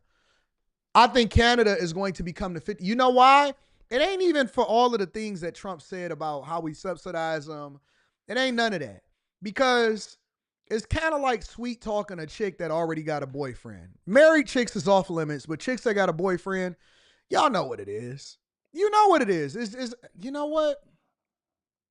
Yo, you know what I'm saying? Like y'all kind of just living off of me anyway. I could raise the rent, but I ain't really tripping about it. You know what I'm saying? Because you a good cleaner, you know, you make sure that it's taken care of. Your boyfriend is mowing the lawn all the time. And, you know, I mean, I get a noise complaint here or there because y'all be having too many friends over, but see, I don't even trip about it.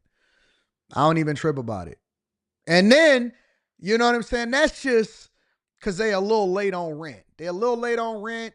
He not a masculine guy, so he send this girl to talk to you because, you know, he don't want to have to face you and he don't want to have to actually get embarrassed in front of his girlfriend. This is what United States of America, the landlord, is really saying to Canada, right? Yeah. So he sent his girl, oh my God, okay, we gonna make sure we pay it next week. And then she stepped outside the house and she closed the door to where the boyfriend can't hear her. And this is the part where Trump is getting in. And he said, listen, you know that y'all don't even have to pay the taxes that y'all paying, right? I mean, y'all pay a crazy amount of taxes. You want to give up all of your income to to Canada, and they not even really doing nothing for you?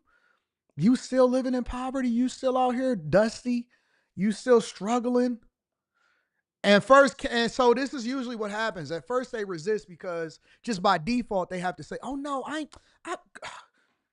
good. I ain't even tripping." Oh no, that wasn't an offer. I was just saying it's rough out here. You know what I'm saying? Hit me up if y'all need some help. All right, I'm gonna holler at y'all later. See y'all. And then the next time that y'all get into an argument, the next time that y'all don't like Justin Trudeau or he do something that's disrespectful, you're gonna be thinking to yourself, I don't even have to deal with this stuff. I don't even have to deal with this. Because then you're going to get that battery in your back. When you was a little desperate, you wasn't tripping about it and you was being loyal. But now that you know you got options, move a little different. Man, you know what? This ain't even... Your walls look a little dingier. Your ceiling seemed like it got a little bit lower. You know? Carpet a little bit dustier. You stop doing the dishes every day. Now you do it every other day. We don't even got no dishwasher. Hey, honey, you start asking them for stuff and reminding them of stuff that you asked for when y'all first started getting into the property. Hey, honey, can we get the dishwasher? And he keeps saying, what's wrong with your hands? You've been doing it all this time this way. I know, babe, but we got new technology. You don't want to really say what's really going on. So you'll say, my girlfriend, they got that new dishwasher. They got that new Anton Daniels 3000 dishwasher. Yeah, that new unit. Because that would free up so much time for me to do some other, now you want to tell them about your dreams and aspirations and how you thinking differently. I could do some real good things. I'm smart. I could do more than just do dishes and iron your clothes. Okay, babe. He in there on his video games, still playing the video games. Y'all been living in the same place for the last 20 years. He ain't married you yet. You a forever fiance. This is the United States. This is the United States of America having a conversation with Canada. Now you acting like something need to be broke, and he say, you call me, hey, it looked like one of my gutters is coming down. All right, don't worry about it. I'll send a contract. No, come over here and look at it first before you call a contractor, because it may not. Oh, what? Yeah, just come over and look at it. United States and Canada going through a negotiation. I think y'all gonna give in. Why be loyal to Justin Trudeau and the people that's already oppressing you over there in Canada? It's rough over there. It's struggling over there. You never know. We might not protect y'all like y'all think we're gonna protect y'all. Would you agree that it's a more aggressive foreign policy than your first term? And why is that? It's more aggressive. It's better. Why? Because I think I've had a lot of experience. And in my first term, I was fighting everybody because they were very aggressive toward me. I always said survival and taking care of the country, not necessarily in that order. But I had to take care of the country, but I had a bunch of lunatics like Pelosi and all of these people. They fought me, and we won. And, I had a lot of other things that were going on there. This time it's much more, they've lost their confidence. I think they've lost the respect of the American people with, men participating in women's sports, with open borders, with transgender. Oh, I know you ain't feeling some type of way, Jimmy. Genuine pleather. How can you live in Detroit right across from Canada and have this much disdain for us? What do you mean? I don't have disdain for y'all. I want y'all to be a part of the United States of America. Look at how much y'all suffering. You over in Windsor? Where you at? Vancouver, Windsor, Toronto? I know the housing market is just absolutely atrocious. Y'all can't even afford housing over there. You're overtaxed. You don't have any housing that's available for you guys that's cheap. You guys subsidize your healthcare coverage so that you can have it free for all, but yet y'all don't have real family doctors to have preventative maintenance. Y'all only offer really emergency services that y'all got to sit in the hospital for all the time. Your currency is manipulated based off of the US dollar. It's cold up there. It's cold up there. It's like Minnesota throughout the entire Canada. And it gets worse the further up north you go. Why are you feeling some type of way? I don't have no disdain for you. I just want you to be able to get y'all lives together. We need all the minerals, all of y'all oil. I want all of y'all steel manufacturing plants. We want everything. And we're going to give you a discount. We're going to make sure that y'all cut all y'all taxes in half. Don't that sound like a deal? No? For everybody, for all the things that they're doing is so bad when you allow people to empty their jail. Why would you disrespect me and we the ones that's subsidizing y'all living expenses? We give y'all over $250 billion a year and subsidize y'all lifestyle. If it ain't for me, how my little girl doing back there in that car? How my little baby doing back there in that car? That's daddy's little step baby back there. Yeah. Who you think was keeping your home warm when you was at war? Huh? Who you think keeping the lights on when you out there trying to figure it out and running numbers? Huh? So you gonna bite the hand that feeds you? Who you think taught her them little tricks? Who taught her all of them little tricks that she got going on? That she doing, giving you all of that good loving? Huh? That's what you want to do? Jails into your country with prisoners, killers, their mental institutions and insane asylums into our country. This is what they're doing. When you allow gang members from Venezuela, but many other countries coming into our country, we're getting them all out now. They've lost their credibility, but they've also lost their confidence. So I have more time to do what I want to do. So we're making our country larger. We're making our country stronger. And in the case of Canada, if this should happen, I don't know how they can do it without us, because without the U.S., Canada really doesn't have a country. They do almost all of their business with us. And if we say we want our cars to be made in Detroit, with a stroke of a pen, I can do that.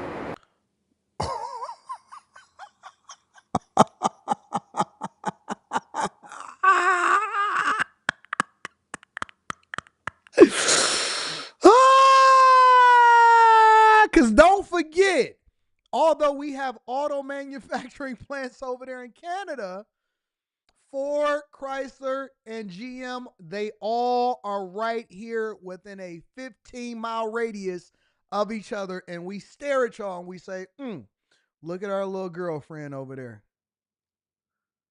Getting out of line. You know what Canada is? Canada is that woman that get out of line and say, you ain't never home. Who you talking to? Don't forget who pay all of the bills over here. Don't forget who makes sure that you're taken care of. Who you talking to?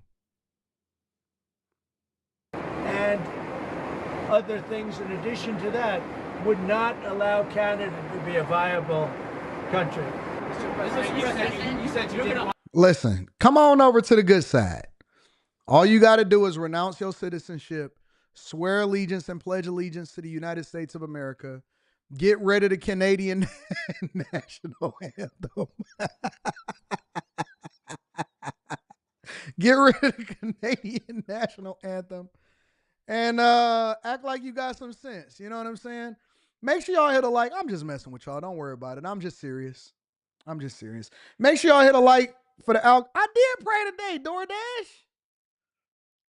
Make sure y'all hit a like for the algorithm, subscribe to the channel, and turn on your notifications. We love y'all. We just messing around. We just serious.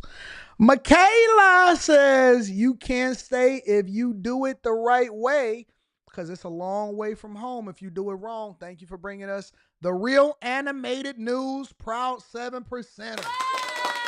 I love my babies in here. Full Metal says coding is conducted in English. HMD Mexico, USA. I appreciate you, Full Metal. Duran Lee says the only help we got was just say no. Facts. They gave us a slogan. Zeb says, AD, I live in Europe, and here it says the Gulf of Mexico and under the Gulf of America on maps and parentheses. Got to spell that right, but I feel you. I got you.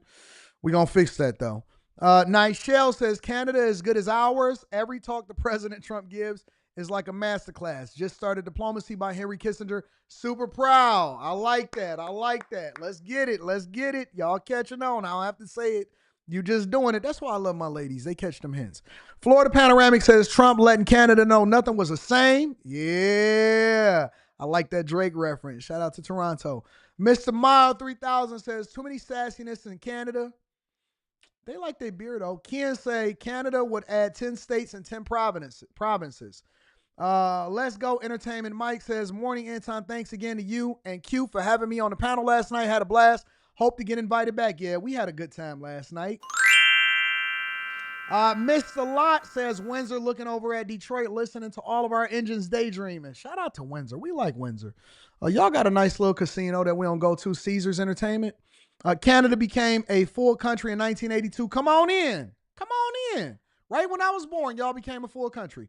The alphabet community mafia will be pissed if they ran to Canada and became the 51st state. I can hear the screams now. K Dizzle in the building says, do you think it would be a state or it would be more like the EU with free movement of goods and people? It's got to become the 51st state, the whole thing. Ken said, does this mean we get Tory Lanez back? I like Tory. Shout out to Tory. Y'all can have Meg. We'll take Tory. 80, please don't go mainstream. Millionaire Morning Show is too good. I promise you this, Jerry. I will never, ever switch up unless it's for the good of the platform and they give me over $30 million a year. No, we gonna be authentically. They can't afford not to give it to me because imagine if I was on a mainstream platform. Imagine if we went mainstream and we still was live streaming here on the Millionaire Morning Show. We'd take over the world. We would take over the world. Ain't nobody stopping us.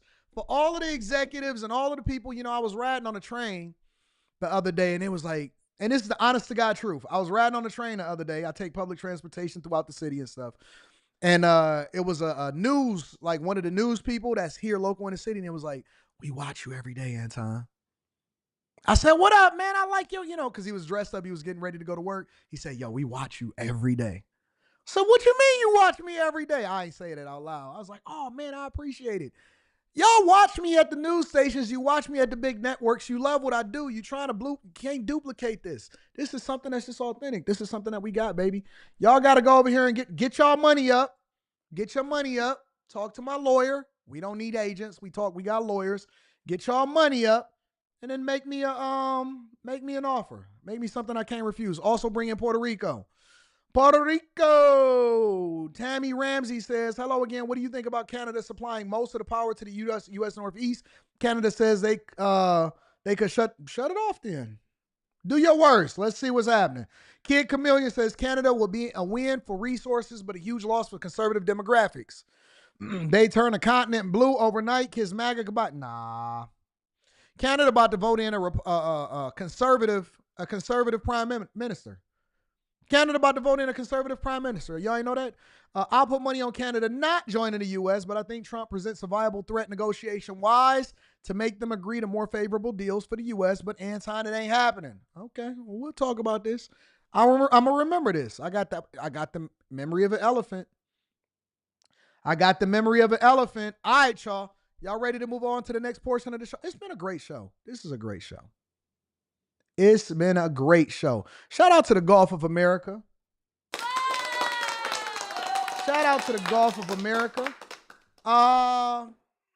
And speaking of Trump, his performance numbers and what most Americans approve of is up.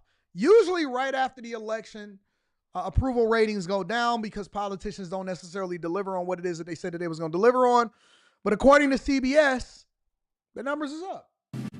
The first CBS News poll of President Trump's second term shows him with a significantly higher approval rating than he enjoyed his first time in office. So 53% of Americans say they approve of the job the president has done so far. 47% disapprove. That's more than a dozen points higher than his 40% approval rating from February 2017. CBS News Executive Director of Elections and Surveys, Anthony Salvanto, joins me now in the flesh. What a treat to have you here. How are you? So, wait. They got a job that you can be the executive director of surveys? What a cushy job.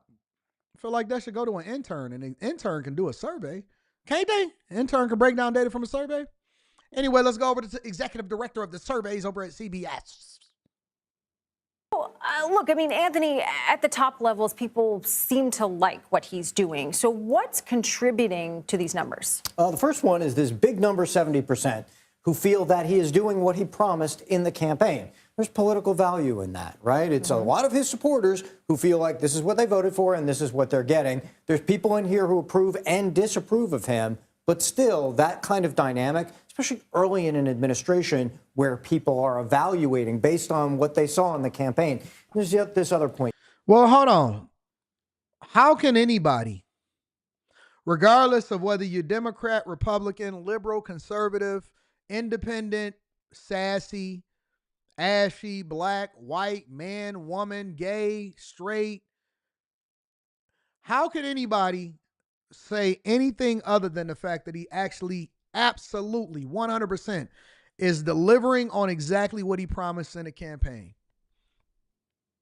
Regardless of whether you agree with what he's doing, you cannot say, see, some people is just being, I think that his approval numbers is up higher than what we actually like to admit, because there's no way in the world that you can tell me, shout out to my girl Mika, no way in the world that you can tell me that Trump is not absolutely 100% more than any other legislator, any other president, any other Congress member, any other House of Representatives, any other person in history that has ever been elected to office, any other governor, any other mayor. You cannot say that he did not deliver, and he is not delivering on every single thing that he said that he was going to do, and we not even a month in. Nobody can disagree with this. Nobody, zero people can disagree with it. I even see liberals, raging liberals, that say, you know what? We mad at Democrats because Republicans just don't give a piss. They just coming in with size 10, 12, 13, 14 shoes, and they doing exactly what they gonna say. They just taking what they want. They bullying everybody. They implement nice. They getting people up out of here. You may be mad at it, but you can't say that he ain't delivered on what he said that he was going to do. Too, that I want to emphasize. And speaking of the campaign, Kelly, we had a lot of descriptors of him during the summer, during the fall. We redid them here, and you see that majorities. What does the U.S. being divided have to do with the fact that he's delivering on exactly what he said he going to do? Just because y'all divided on whether or not you like him or you agree with his policies don't mean that he's not doing exactly what he said he was going to do on the campaign trail. Come on, man. Come on. Stop being rebellious just for the sake of being rebellious.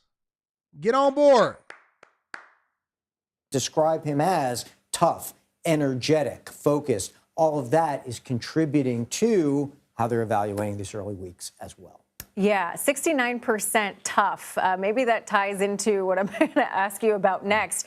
So look, improving the economy, fighting inflation, I mean, that was a key part of Trump's campaign.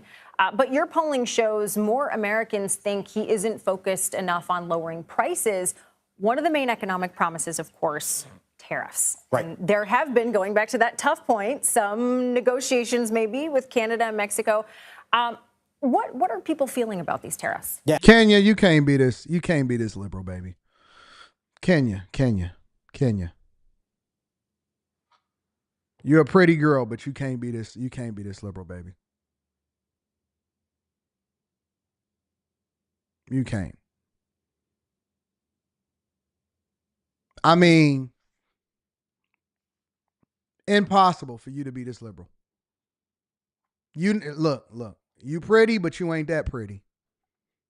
You pretty, but you ain't that pretty. Not that pretty. Not pretty enough to be a raging liberal, can you? Come on. Come on, baby. Get on board. Get on board. Get on board. We not going to have that. Come on, get in line. No more. You now a part of the 7%. No more 92, 93% for you, Kenya. You're a part of the 7%.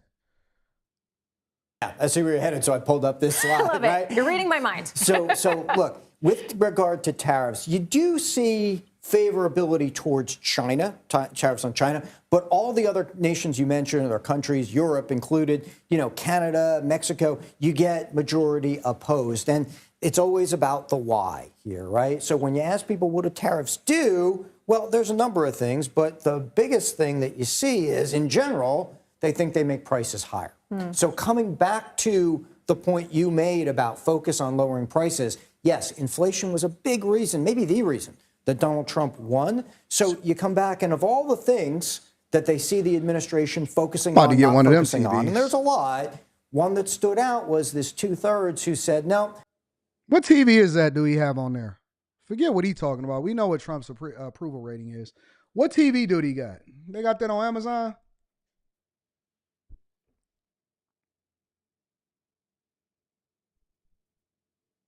What TV do he got, y'all? I need that. I need that for the Millionaire Morning Show. We're gonna go right over to the TV.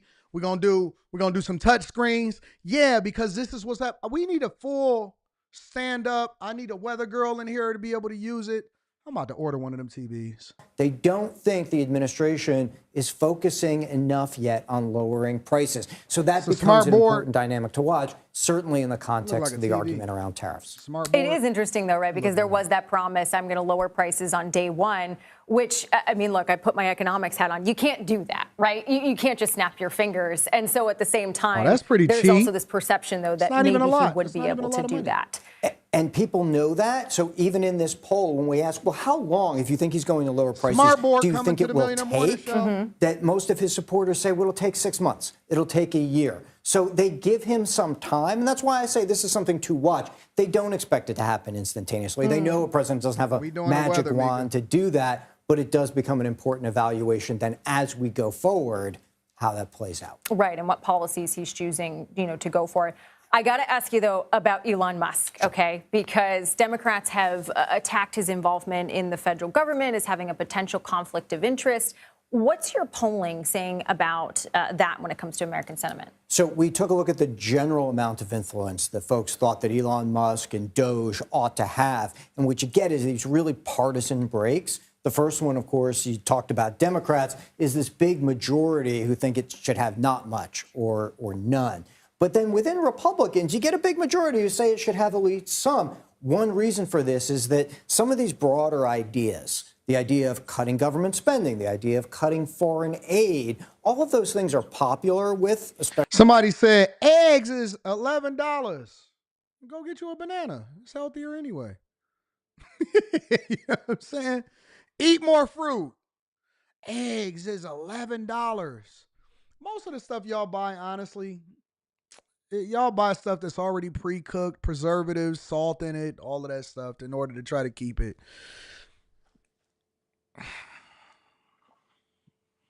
Go get you a banana. Bananas is still 79 cents, bro. Bananas is still 79 cents. And they're good. They're good for you. You don't got no problems. Go get you a banana, big dog. Especially Republicans, and have been for many, many years. And I haven't seen eggs as $11, as a matter of fact. So in the polling. But you also see that the number who say he should have a lot of influence, that's a lot more MAGA Republicans. You see the breakdown within the Republicans here. And that, I think, speaks to the fact that we're going to have to watch a lot of this going forward, especially as it applies to the base. Why y'all saying eggs? Why y'all lying? Eggs is not $11. I'm looking at them right here on Kroger.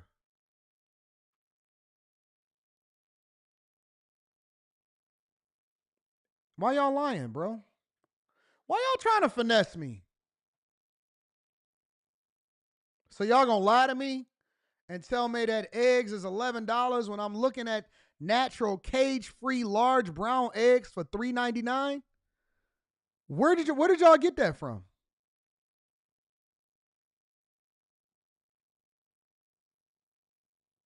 Why y'all lying? I'm looking at eggs right now, and they take Snapped and EBT. 12 count eggs, $3.99. So y'all just gonna lie to me right to my face? This is Kroger.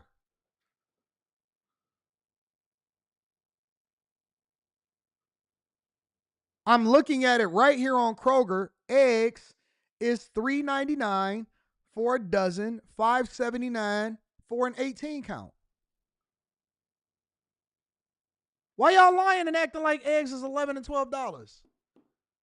So y'all just gonna lie to me right to my face? Y'all just be talking. I don't even think y'all know how much eggs cost.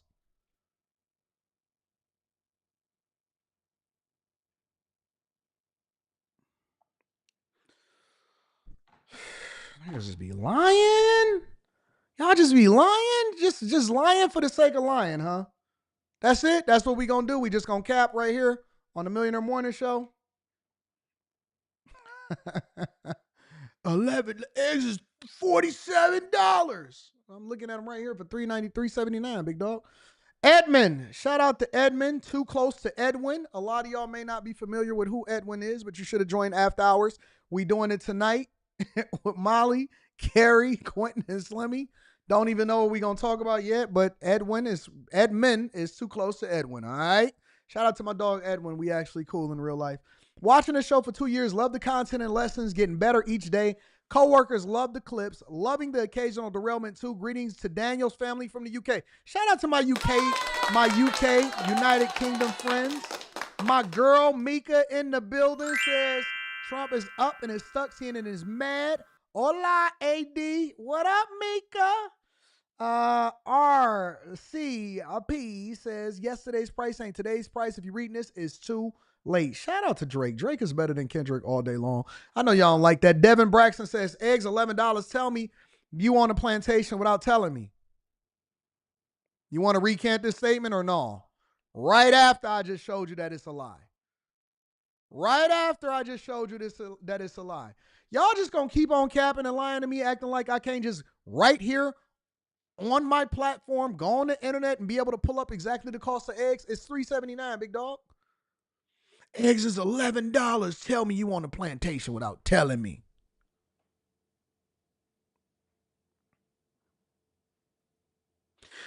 Let me ask y'all a question. Didn't Biden actually order the killing of millions of chickens because of some kind of outbreak too?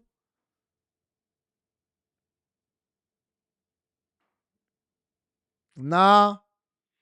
And then you paid that right as I was showing the egg prices too.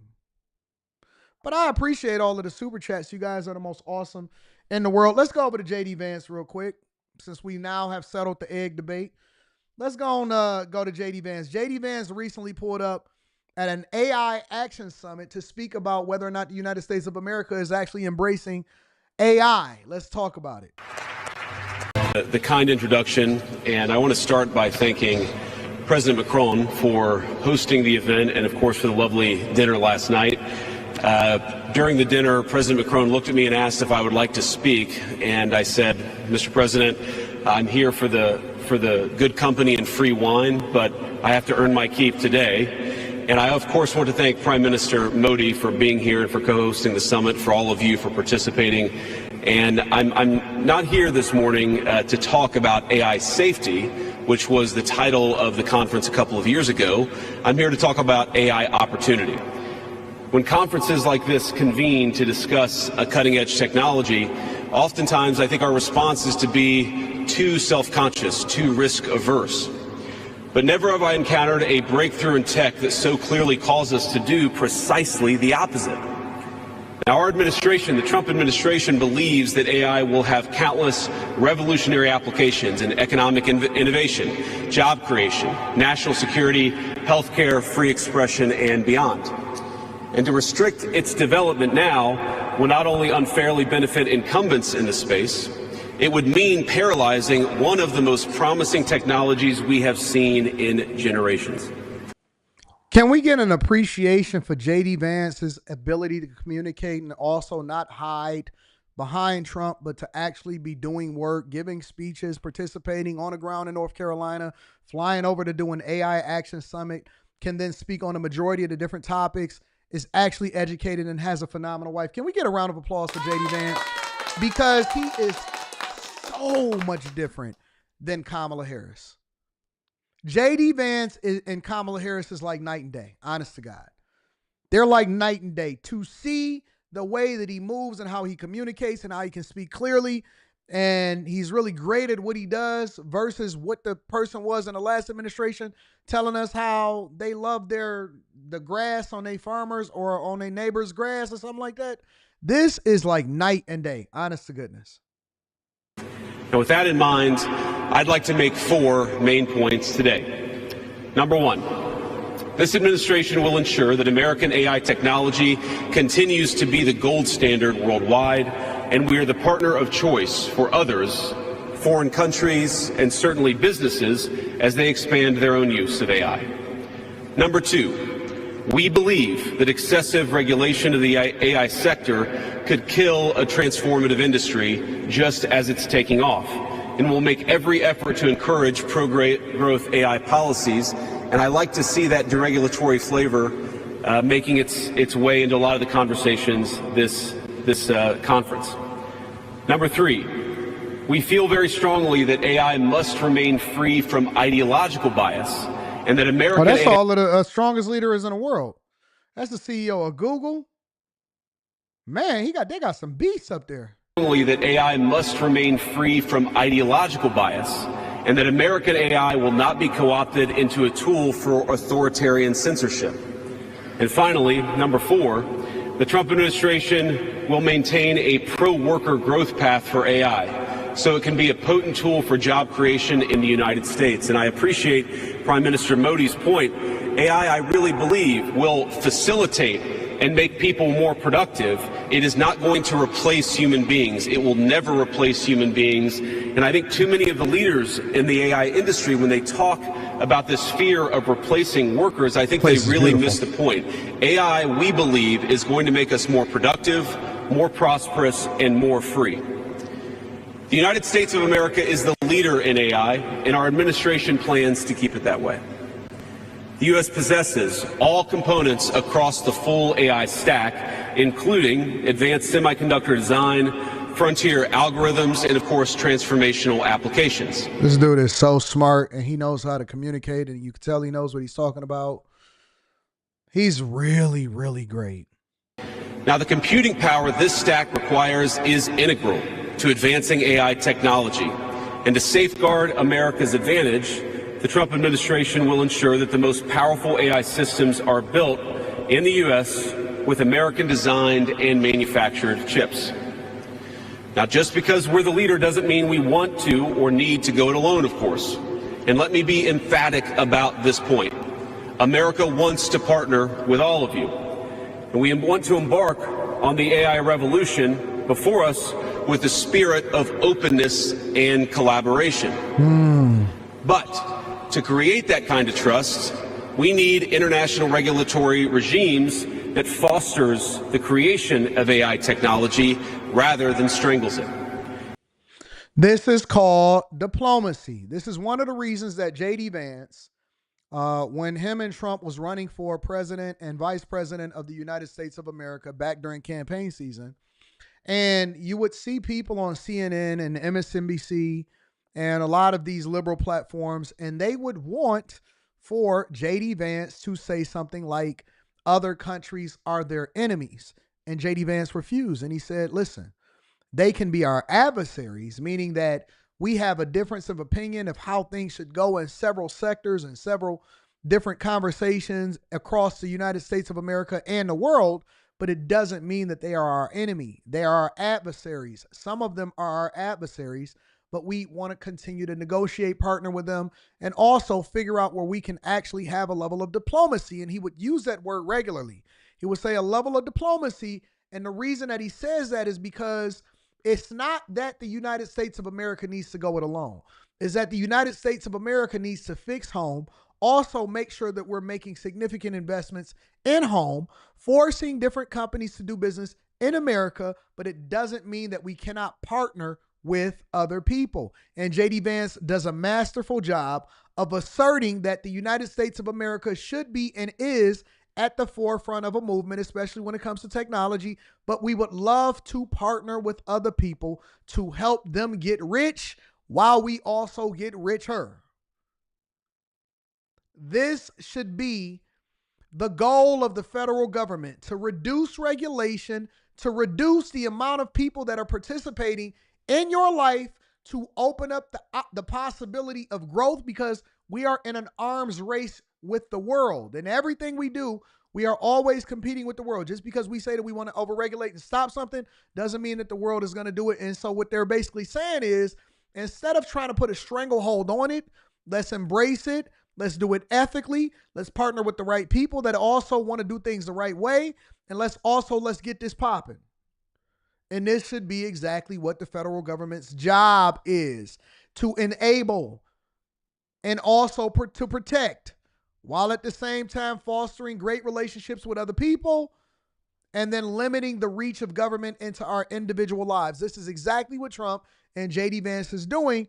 And while Trump is over here taking care of things on this side, J.D. Vance is also being an extension of the Trump administration. And that's why you continue to see him give credit to Trump and its administration, because he understands his role and he plays it to a T. This is one of the things that Trump learned from his first time in office. You can't have a Mike Pence. You need a J.D. Vance.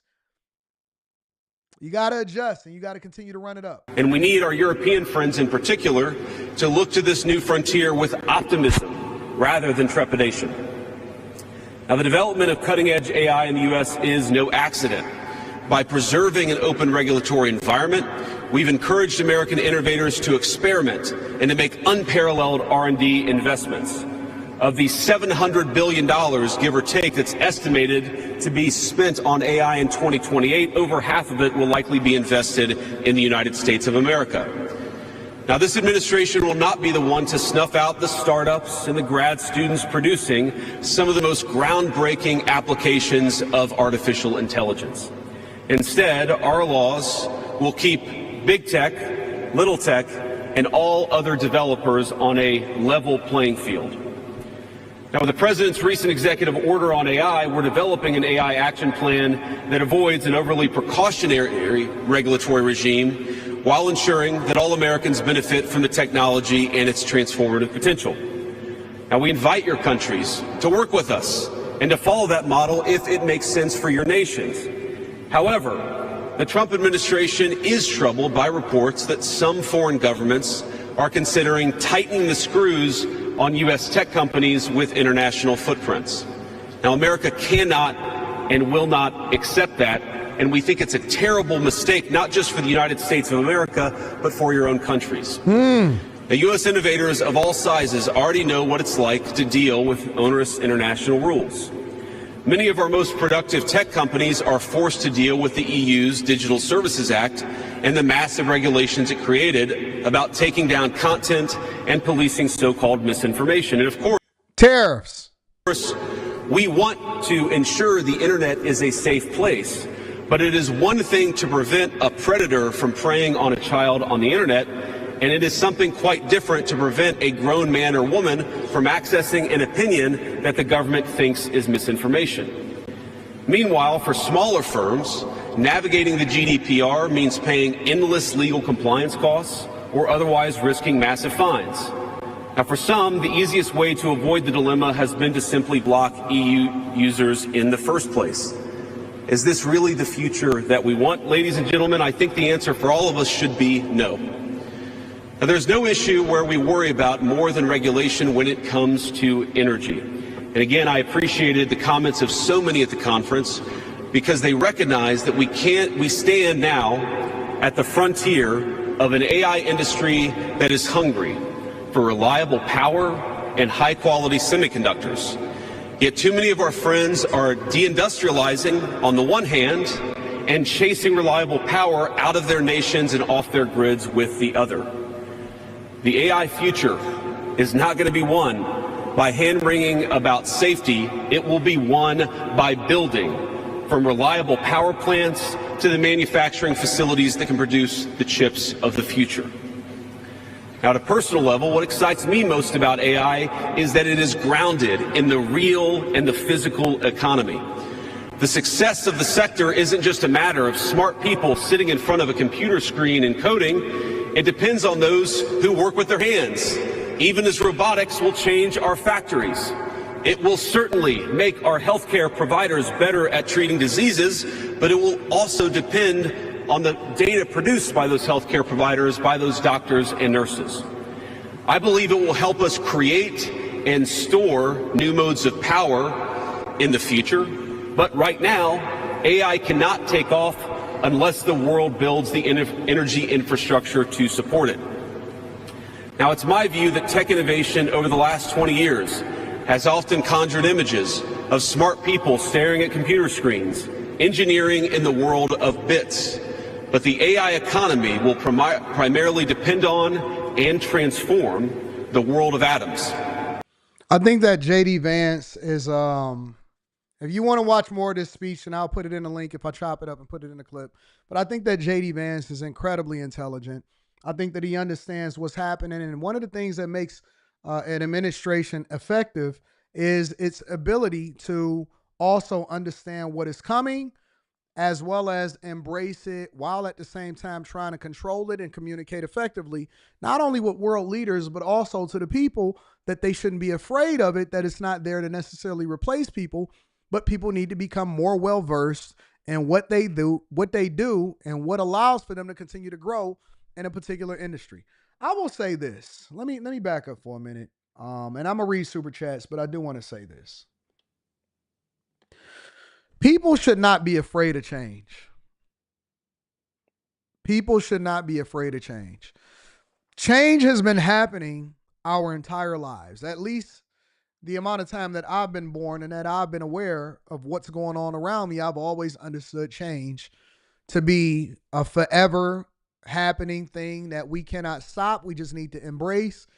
And if we are at the forefront of it, then we can help control it.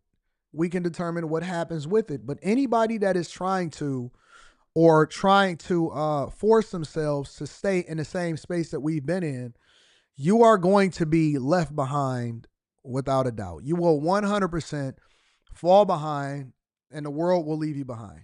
That is just the facts. If you think that you're going to prevent the administration, for example, from right-sizing the government, I don't even like to say just auditing the government. I say right-sizing the government, because the government in the United States of America has been bloated and filled with so much crap for so long. I almost anticipated the Biden administration to make it even worse, knowing that the Trump administration is going to come in right behind them and right-size it. So I'm almost believe that Biden and Kamala Harris and all of their friends and all of their donors and all of the people that was in the Democratic National Convention and these big old suites was making sure that they got everything. They stole everything but the rug from the United States of America, because they were waiting for somebody to come in and fix it. And if we were smart, we would have actually made the adjustment ourselves and prepared ourselves for what was to come. If you didn't see major change happening, regardless of whether or not Trump got elected, because eventually the government had to be right-sized, because there's no way that we could continue to run up the deficit to the tune of over $36 trillion at this point, right?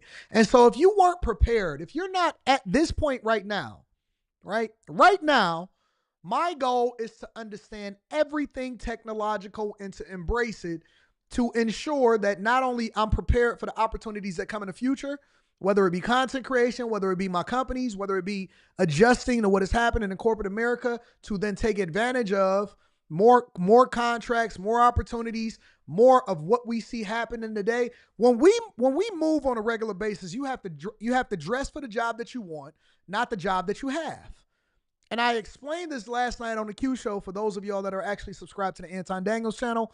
I know that there were some people that said, Anton, what are all of your platforms? You need to announce it. Well, on my channel, it's links to all of my channels. But if you want to, you should subscribe to this one. Make sure you tap into the Patreon. That is very, very important, because we give real deep diving into the information, stocks, technology, real estate, everything on the Anton Daniels platform on Patreon. So that link is in the description as well as pinned to the top of the chat. The Anton Daniels channel, the Millionaire Morning Show, and then after hours with Anton Daniels, we have these conversations. On the live stream last night, I broke down and I was helping somebody to understand. Her name was Jess. And I was showing her, because women often at times say, well, we need equal pay for equal work, and how come men make more than us? And so then when I started to break it down, it released her. It released all of the women on the platform. It released all of the women that were watching the video. And it was an unexpected conversation, but it released them from their victim Olympiads, from their victim Olympic hoods, It released them from thinking that somebody was against them and that the opportunities that was afforded to them were no longer there based off of the fact that they were women or they were black.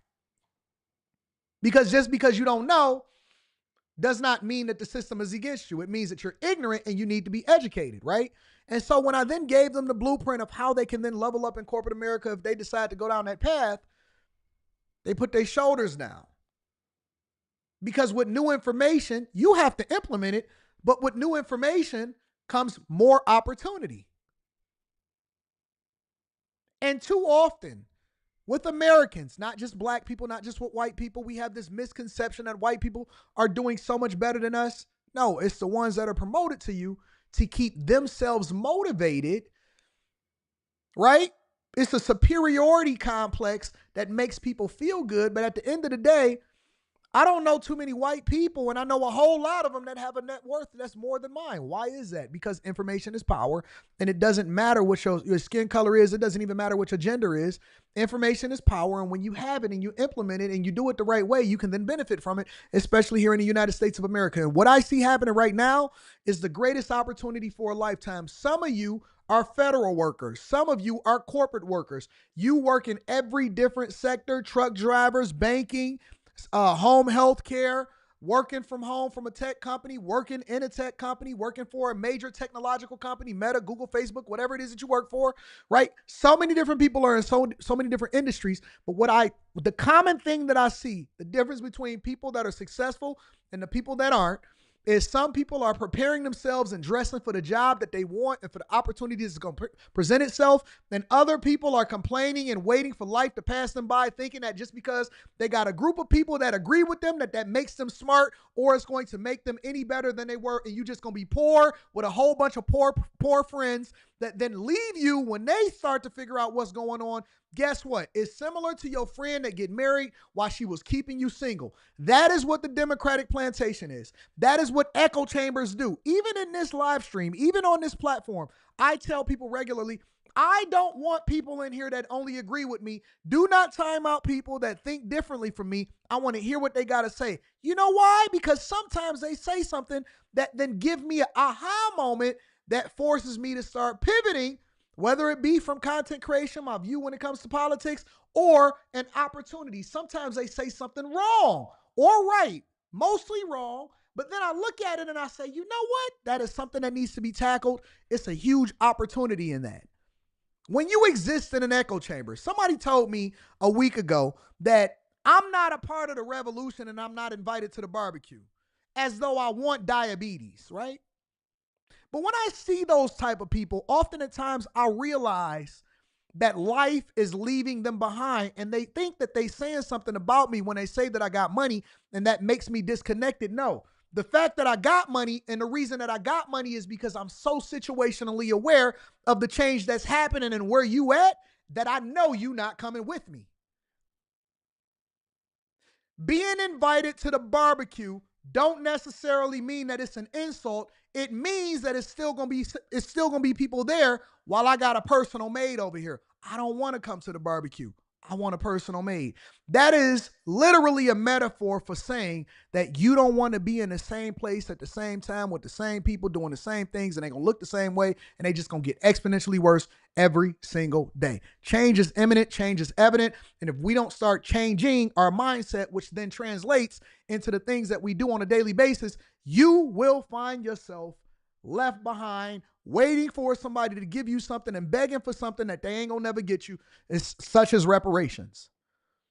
If you're waiting, if you want to spend all of your energy and all your time asking somebody for something that ain't never gonna come, if Trump ever showed you anything, is that nobody is getting a handout going forward.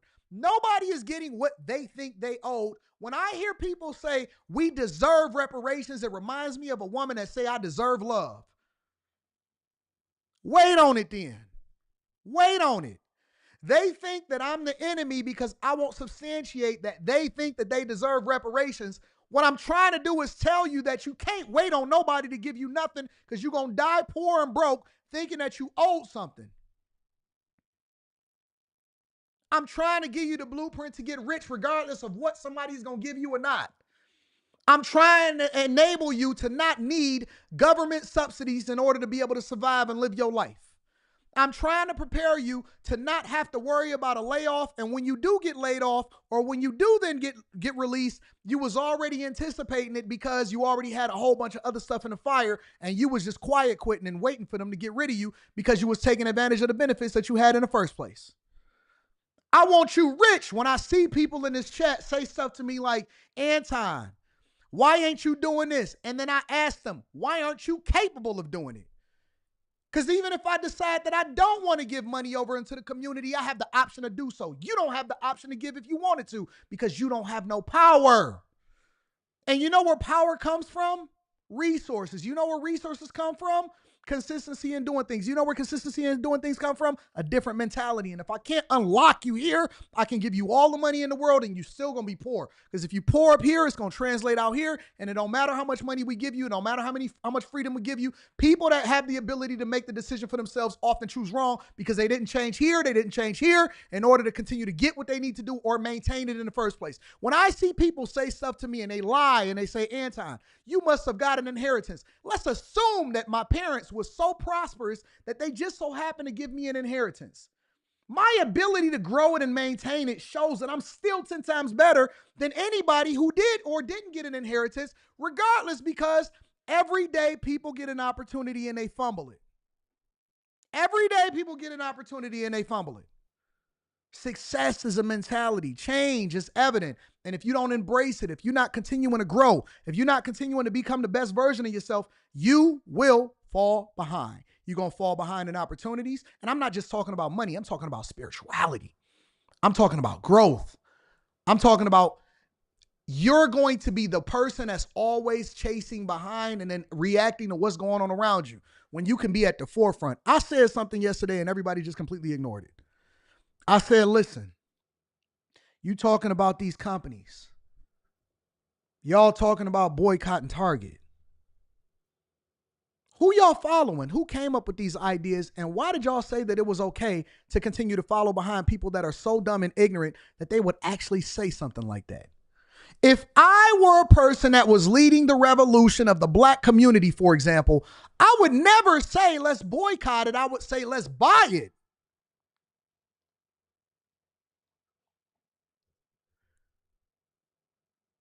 I said it yesterday. They say, well, banks don't lead the black people. Well, don't you know that the majority of the large banks are publicly traded companies that you can invest in and have a vested interest in saying what the determination or what the direction of the bank is going? Why wouldn't you then invest in it instead of continuing to say, well, we ain't going to spend our money there? You've been a consumer your entire life. The question should have never been how much can we buy from you. The question should be how much of it can we buy? Why don't y'all got investor groups? How come y'all not having conversations about taking over companies by then buying it and then determining what vendors are going to be sourced in there? You don't have the infrastructure. It's already been done for you. They built the infrastructure. They built the logistics. They built the management structure. They've had opportunities, and they got the marketing team. They've already invested it. Smart people already look at what other people have built and then they buy it from them instead of us doing it ourselves. Y'all so busy listening to these dumb idiots that think that they got a revolution and they have no business sense. They don't know nothing. They ain't never owned nothing. They ain't never built nothing. Why are you listening to them? Why are you talking about the revolution? The revolution passed you by a long time ago. People that have money realize that they didn't even have to protest. They just started buying everything that they wanted. Then they changed it according to how they seen fit. Why do I have to do anything other than take my money and do what I want to do with it? But we don't have no power because we don't have no mentality that then allows for us to reduce our spending, make the adjustments, have the capital, and then be able to band together because change is imminent, change is evident, and Target ain't worried about y'all.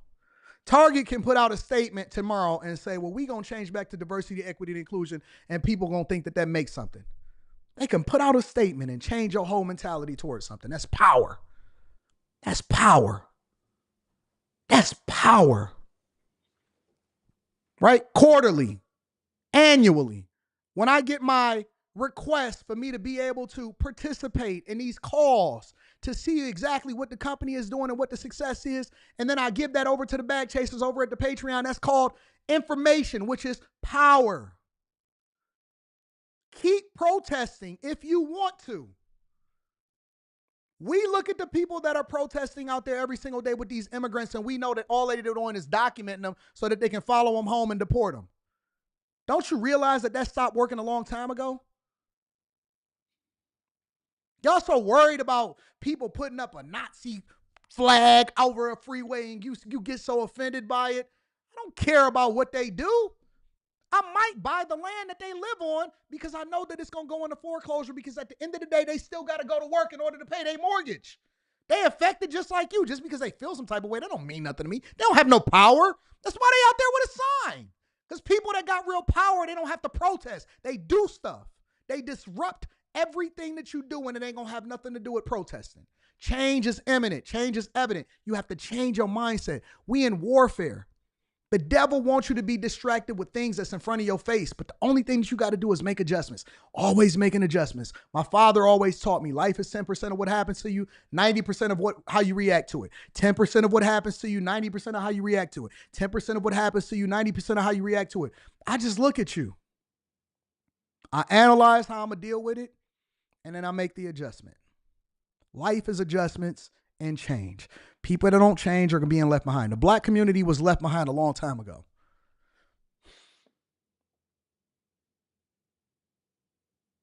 The black community was left behind a long time ago. They laugh at you when you protest because you think it's meaningful, but all they doing is making sure that you waste your time. That's my time, y'all. That's my time. Let me read a couple of super chats. I got a flight to catch. I'm about to head over to Washington, D.C. That's my time, y'all. Alan Trent in the building says it's because they DoorDash an egg. Shout out to you. Devin Braxton says, I forgot the question mark. No worries. Danny Shade says, y'all got to stop with these egg prices. For $10, I can get a 30 count. Aaron L says a bird flu pandemic is available or affecting the egg supply. Let me change this. I'm sorry. DoorDash driver mama is in the building, says eggs are $8.39 a dozen in Bethesda, MD, Maryland at Giant. Shout out to you. Elizabeth Williams says, here, where I live in North Carolina, depending on where you shop, eggs range from $4 to $6. Jason Sharp says, the ultimate troll. Mika is in the building, says, JD don't have to put together speeches like, yeah, we know. Mr. H says, why don't they get AI to run a machinery so it can't pick up fruits and vegetables in the field of farmers? It's already here. It's already here, literally. Shout out to Effie. I appreciate you. Shout out to you. I appreciate you, big baby girl. Abe the Hunter says, I call this restructuring the United States. Aaron L goes on to say, can you play the video that shows how Kamala addressed Congress regarding AI? She wrote, Biden's AI policy is hilarious. I can't today. I got to catch a flight. Let's all do the Trump dance right now.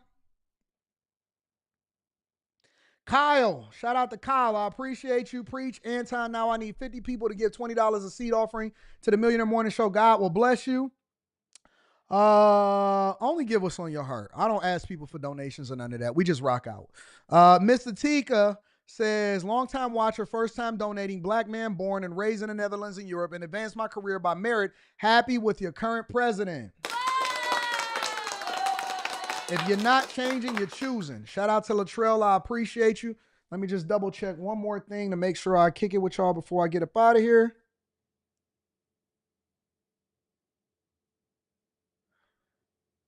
Just to make sure, I want to make sure I acknowledge everybody. I don't like to forget nobody. All right, we good. We good. All right, y'all. So listen, I love y'all. I appreciate y'all. Y'all are the greatest audience on earth. Tonight, we got after hours. Tomorrow, we back on the Millionaire Morning Show. I love y'all. I appreciate y'all. Probably going to do the Millionaire Morning Show at about 9 a.m. Eastern. So adjust for your time zone. About an hour, 15 minutes, a little earlier than usual. But I got to make sure that I could do that because then I got to head over to the White House shortly after. I love y'all. I appreciate y'all. Y'all are the greatest audience on earth. If you have not subscribed, make sure you do so. Tap into the Patreon. Link is in the description. Tiege Hanley, 40% off your first order plus 20% off of life. And then last, but certainly not least, Make sure you share this with your friends and family. We don't want to be rich by ourselves. I love y'all. I appreciate y'all. Greatest morning show on the face of the earth. Whiskey, I appreciate you. Says Anton, blessings. May you have travel and mercy. I appreciate y'all. About an hour and 15 minutes earlier than usual tomorrow. I'm going to holler at y'all later. Peace.